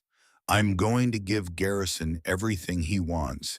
And then I'm going to spend whatever time my mother has left making sure she knows she's loved. Your father. My father died being a hero, and it left my mother alone for 15 years. I'm not making that mistake. I'm choosing her over pride, over justice, over everything. Colt was quiet for a long moment, then he nodded. Okay, then we do this together, the whole chapter. We stand behind you. No, this is my burden, not yours. The hell it is. You're our president. Where you go, we go. That's the code. Jet felt something break inside him. After 35 years of running, after a lifetime of putting himself first, he finally understood what family meant. It meant standing together even when everything was falling apart. Thank you, he whispered. Don't thank me yet, Colt said. Wait until this is over. The press conference was scheduled for Monday morning. Garrison's lawyers had arranged everything. Location, the steps of the county courthouse. Time 10 in the morning. Attendance mandatory. Jet stood in his jail cell Sunday night, the speech they'd written for him clutched in his hand. It was humiliating, degrading, every word designed to make him look like the villain and Garrison the victim. But it would get him out, get him home to his mother. That's all that mattered. Wade came to visit that evening. "You don't have to do this," he said. "Yes, I do. There might be other options, legal options." "Name one." Wade couldn't. "Your father would be ashamed," he said finally. Jet looked up sharply. "My father is dead, and my mother is dying, and I'm done sacrificing the people I love for the sake of pride. This isn't about pride. It's about truth. The truth doesn't matter if no one believes it. Garrison has money, power, the narrative. I have nothing except the time I have left with my mother, and I'm not trading that for anything." Wade sighed. "I wish things were different." "So do I, but they're not." Wade stood to leave, paused at the door. "For what it's worth, I think you're making the right choice. Your father would have fought, would have died fighting if necessary. But you're choosing life, choosing love. That takes a different kind of courage." He left. Jet sat alone in the cell. Tomorrow he would kneel before Garrison Aldridge, would confess to crimes he didn't commit, would humiliate himself the way his mother had been humiliated. And then he would go home and hold his mother's hand. And that would have to be enough, because sometimes justice wasn't worth the price you paid for it. Sometimes love was the only victory that mattered. Monday morning arrived cold and gray. Jet stood on the courthouse steps at 9:55, flanked by Garrison's 3 lawyers. The speech they'd written sat folded in his jacket pocket. He'd read it once. That was enough. Behind him, 14 Hells Angels stood in formation. They'd come without being asked, wearing their best clean jeans, leather vests over button-down shirts. Colt stood closest, jaw tight, eyes forward. The press was there, cameras from every news station in Montana, reporters with microphones. Someone had leaked the story. Biker gang president to make public apology. Garrison Aldridge arrived at 9:58. His nose was still bandaged from Jet's punch, but he'd had makeup artists work on the bruising. He looked like a victim, vulnerable, sympathetic. He stood off to the side with his own entourage. Fletcher, Tate, crew, all smirking. At 10 exactly, one of Garrison's lawyers stepped to the microphone. "Ladies and gentlemen, thank you for coming. Mr. Jericho Calloway has asked to make a statement regarding recent events involving my client Garrison Aldridge." The lawyer stepped back. Jet approached the microphone. The cameras clicked, flashed, recorded. He pulled out the speech, unfolded it. His hands were completely steady. He looked at the words designed to destroy him. Then he looked past the cameras, past the reporters, past Garrison's smug face, and he saw her. Iris Calloway, standing at the back of the crowd, Rosalie holding her arm to steady her. She'd insisted on coming, wanted to be there for her son. Their eyes met across 50 feet of Montana morning, and Jet made a choice. He folded the speech, put it back in his pocket. "My name is Jericho Calloway," he said into the microphone. His voice was clear, strong. "I'm the president of the Montana Nomads chapter of the Hells Angels Motorcycle Club. I'm 53 years old and I'm a son." Garrison's lawyer stepped forward. "Mr. Calloway, we agreed." "I know what we agreed," Jet said, "but I'm not doing it." The lawyer's face went red. "Then you're going to prison for 5 to 10 years. "I know." Jet turned back to the microphone, to the cameras. to the world. Garrison Aldridge wants me to apologize, to get on my knees and confess to harassing him, to say I'm a dangerous criminal who threatened an innocent man. Jet's voice was calm, matter of fact. And he's offered me a deal. If I humiliate myself publicly, he'll let me go. I'll get 30 days instead of 5 years.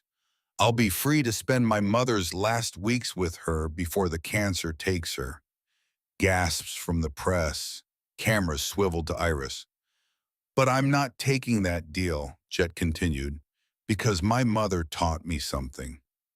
She taught me that some things matter more than freedom, more than pride, more than anything. He looked directly at Iris.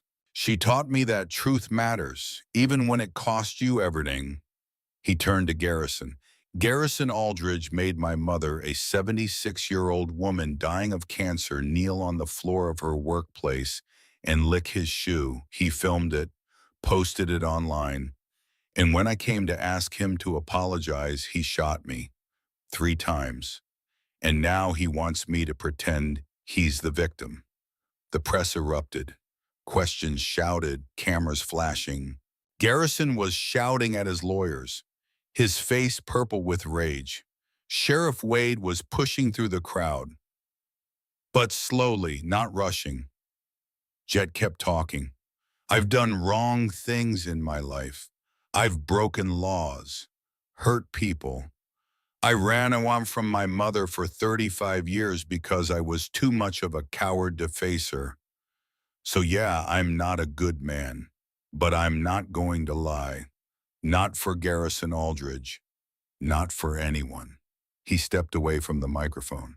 Garrison's lead lawyer grabbed his arm. You just signed your own death warrant. My client will... But he didn't finish, because Iris Calloway had walked through the crowd, Rosalie trying to stop her. But Iris pushed forward. She climbed the courthouse steps, slow, painful, each step an effort. She reached Jet, looked up at her son, and smiled. I'm proud of you, she said quietly. Then she turned to face the cameras. This tiny woman in a borrowed dress, this dying waitress who'd spent 35 years serving others. My name is Iris Calloway, she said, her voice carried despite being soft. And I'm this man's mother. The press went silent, listening. Garrison Aldridge humiliated me because his father loved me and I couldn't love him back.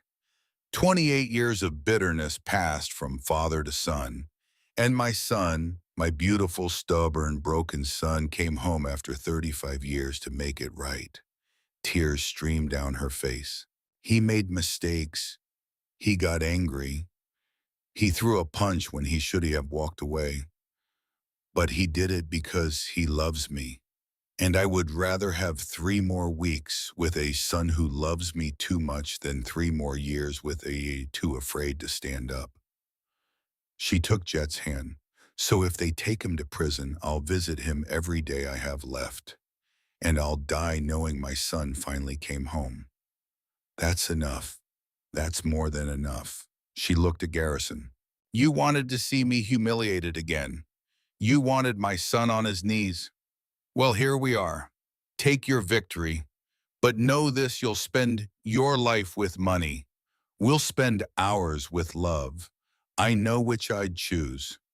Then she collapsed. Jet caught her. Mom. Rosalie was there in seconds. Ambulance, someone call an ambulance. The press swarmed, cameras everywhere. And in the chaos, as Jet held his mother as the sirens approached, Sheriff Wade quietly walked up to Garrison Aldridge. Garrison, Wade said conversationally, I've been reviewing those photos Jet showed me. The illegal surveillance. Turns out there were legal cameras on that street too. City traffic cameras. And they show the same things. Cocaine purchases, drunk driving, everything. Garrison's face went white. You can't. I already did. Warrant was approved this morning. You're under arrest for possession with intent to distribute, 3 counts of DUI, and obstruction of justice. Wade smiled. Turns out money doesn't buy everything. As Wade cuffed Garrison as his lawyers shouted as Fletcher and Tate and crew scattered like rats, Jet held his mother. You're gonna be okay, Mom, he whispered. I know, she said, because you're here. The ambulance took Iris to Billings General. The police took Jet to county jail. And Garrison Aldridge, for the first time in his life, learned what consequences felt like. Jet spent 3 days in county jail before bail was posted. Not by his chapter, by an anonymous donor, $50,000 in cash. The note said, for Iris, Jet never found out who. He went straight to the hospital. Iris was in room 312, hooked up to machines, her breathing shallow, but alive. Jet sat beside her bed, took her hand. I'm here, Mom. Her eyes open and, Jericho.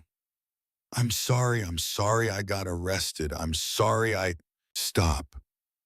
Her voice was weak but firm. You did the right thing.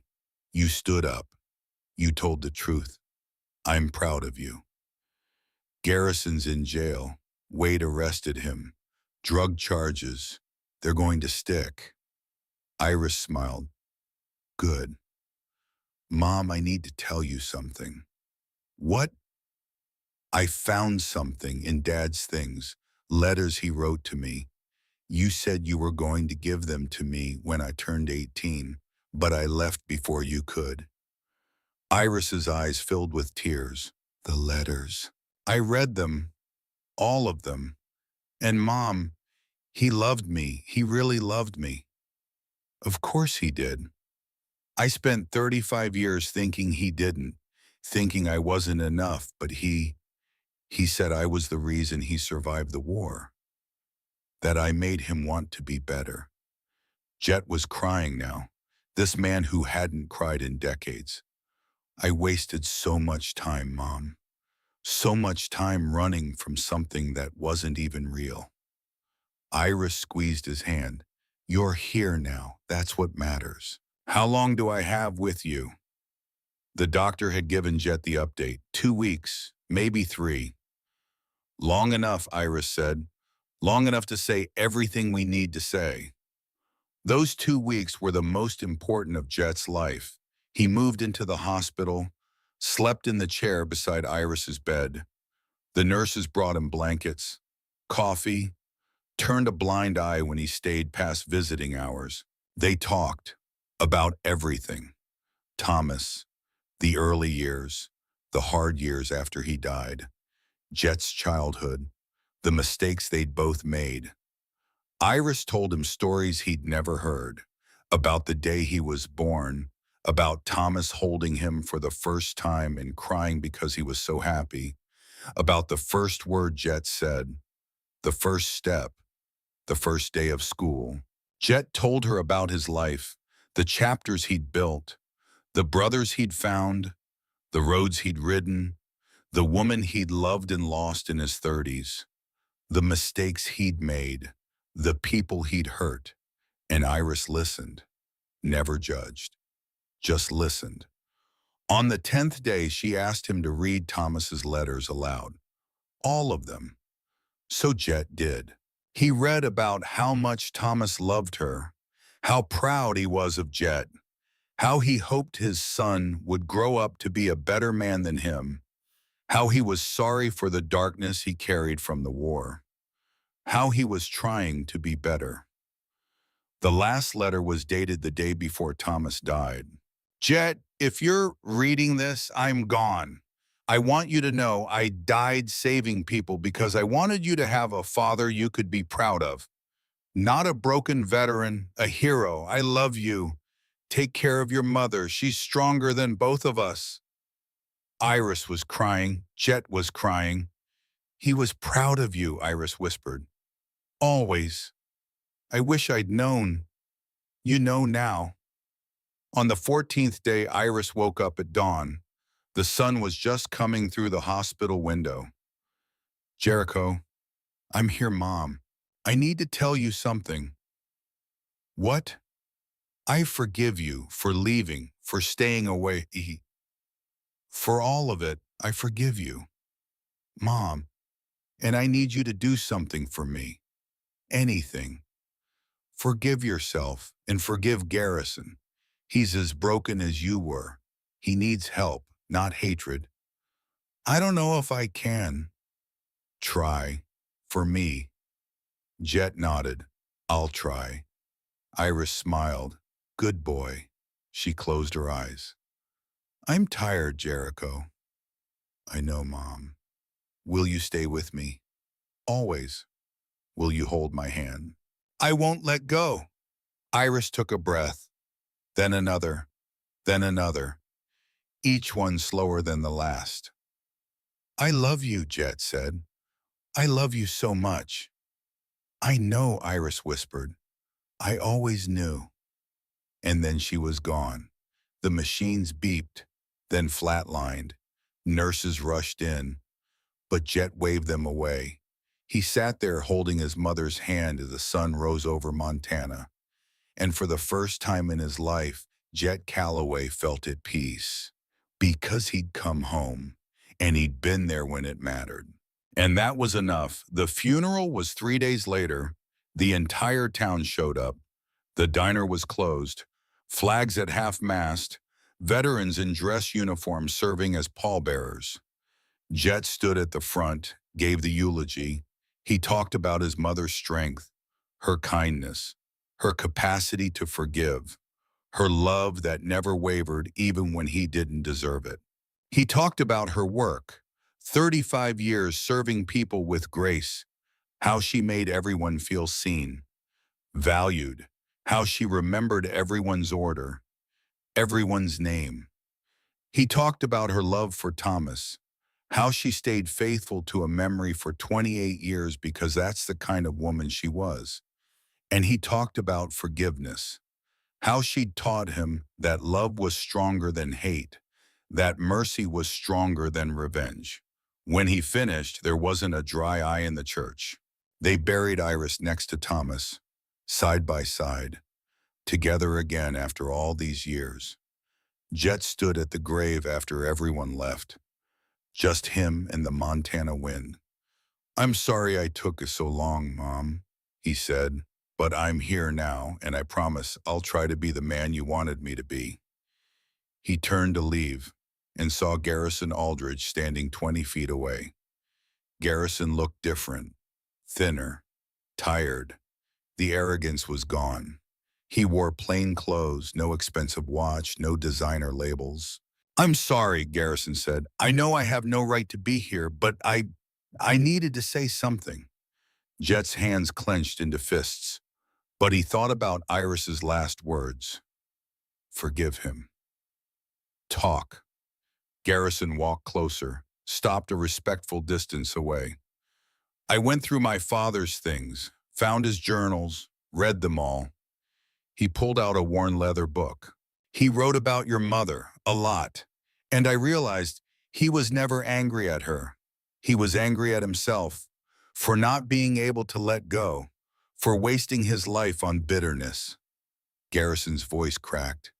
He poisoned me, filled my head with lies about your family, made me hate people I didn't even know, and I became just like him, bitter, empty, using money to fill a hole that couldn't be filled. Why are you telling me this?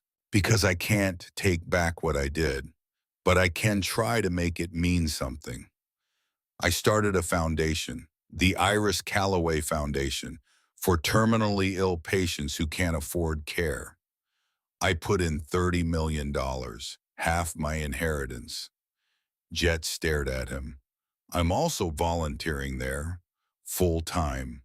I sold the mansion, moved into an apartment, got sober, started therapy. Garrison looked at the grave. Your mother said something to me at the memorial. She said I'd die alone like my father unless I learned that some things can't be bought. And she was right. I've been alone my whole life, surrounded by people, but completely alone. He looked at Jet. I'm not asking for forgiveness, I don't deserve it, but I wanted you to know she changed me. In her last days dying of cancer after everything I did to her, she still had the strength to see me as human, to hope I could be better. Tears rolled down Garrison's face. I'm going to spend the rest of my life trying to prove she wasn't wrong. Jet was quiet for a long moment. Then he nodded. My mother's last words to me were to forgive you. I told her I'd treat. That's more than I deserve. Yeah, it is. They stood in silence, not friends, not even close, but maybe someday something other than enemies. The foundation, Jet said. You need help running it. Garrison looked up, surprised. Yes, always. My chapter. We have connections, people. We could help, outreach, transportation for patients, whatever you need. You do that, not for you, for my mother, to make sure her name means something good. Garrison nodded. Thank you. Jet turned to leave. Stopped. Garrison, you hurt a lot of people, including yourself. The foundation is good, but it's just the start. You've got a long road ahead. I know. Then walk it. Don't quit halfway. I won't. Jet walked away, climbed onto his Harley. Colt and the other chapter members were waiting. You okay? Colt asked. Yeah, I am. What now? Jet looked at the cemetery, at his mother's grave, at the Montana sky stretching out forever. Now we ride, and we live, the way she would have wanted. They fired up their engines, and as they roared out of Hollow Creek heading toward whatever came next, Jet felt something he hadn't felt in decades. Peace. Because he'd learned what his mother tried to teach him all along. Love wasn't about grand gestures. It wasn't about revenge or justice or even being right. It was about showing up, being present, holding hands in the hard times and laughing together in the good ones. It was about forgiveness, for others and for yourself. And it was about understanding that sometimes the greatest strength wasn't in fighting. It was in choosing to love when everything told you to hate. Iris Calloway had spent her life teaching that lesson. And finally, after 53 years, 35 of them wasted, Jet, Calloway had learned it. 4 years later, Jet stood at Iris's grave, fresh wildflowers in his hand. He came every week, without fail. Hey, Mom, sorry I'm a little late today. Had to help Garrison with the foundation. We just funded our 100th patient. Can you believe that 100 people who get to spend their last days at home with family instead of worrying about bills? He arranged the flowers in the vase. Garrison's doing good, really good. He's been sober 4 years, volunteers every day, even started dating someone, a nurse from the foundation. She's nice, I think you'd like her. A car pulled up. Garrison got out. He looked different than he had 4 years ago, healthy, purposeful, at peace. Jet, Garrison. They developed an odd relationship over the years. Not quite friendship, but something. Mutual respect built on shared purpose and his mother's memory. I brought something, Garrison said. He held up a plaque for the foundation's main building. I wanted to show you before we install it. The plaque read, the Iris Calloway Center for Compassionate Care. In memory of a woman who taught us that love is stronger than hate and mercy is the truest form of strength. Jet's throat tightened. She'd love that. I hope so. They stood together at the grave, two men who'd hated each other, who'd hurt each other, who'd learned slowly, painfully that there was another way. I still think about that day, Garrison said quietly. At the diner, what I made her do, it haunts me. Good. It should. Does it ever get easier, the guilt? No, but you learn to carry it. and you let it make you better instead of worse. Garrison nodded. My father never learned that. He let his pain turn him bitter, and he passed that bitterness to me like an inheritance. But you broke the cycle, with your mother's help and yours. Jet looked at him. You know what the hardest part is? Forgiving yourself. I've forgiven you. I think Mom forgave you before she even died. But you've got to forgive yourself, Garrison, or the guilt will eat you alive. How do I do that? You keep doing what you're doing, you keep helping people, you keep trying to be better, and one day maybe you'll look in the mirror and see someone your father could have been if he'd made different choices. Garrison's eyes filled with tears. Thank you, Jet. Don't thank me. Thank her. Jet gestured to the grave. She's the one who believed you could change. They stood in silence for a moment. Then Garrison said, I should go. I've got a meeting with the hospital board about expanding the hospice wing. Good luck. Thanks. See you next week. Yeah, next week. Garrison walked to his car, not the Mercedes G-Wagon, a modest sedan. He drove away. Jet stayed at the grave a while longer. I miss you, Mom, every day, but I'm okay. I'm living the way you wanted, helping people, being present, trying to be better. The wind blew through the cemetery, rustling the trees. I think Dad would be proud too, of both of us. Me for finally growing up, you for never giving up on me. He touched the headstone. I'll see you next week. I love you. He walked to his Harley. Colt was waiting with the rest of the chapter. 14 guys who'd become family. Ready, Colt asked. Yeah, let's ride. They started their engines, the familiar thunder, the sound of freedom. As they pulled out of the cemetery, Jet looked back one more time at his parents' graves, side by side, together.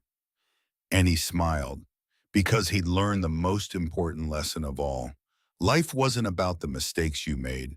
It was about what you did after. It was about showing up every day and trying to be a little bit better than you were yesterday. It was about love and forgiveness and second chances and grace. It was about coming home. And Jet Calloway had finally come home. The road stretched out ahead of them. Montana landscape rolling by, endless sky, open horizon. And for the first time in his life, Jet wasn't running from anything. He was riding toward something, toward peace, toward purpose, toward the man his mother always believed he could be. And that was enough, more than enough. It was everything.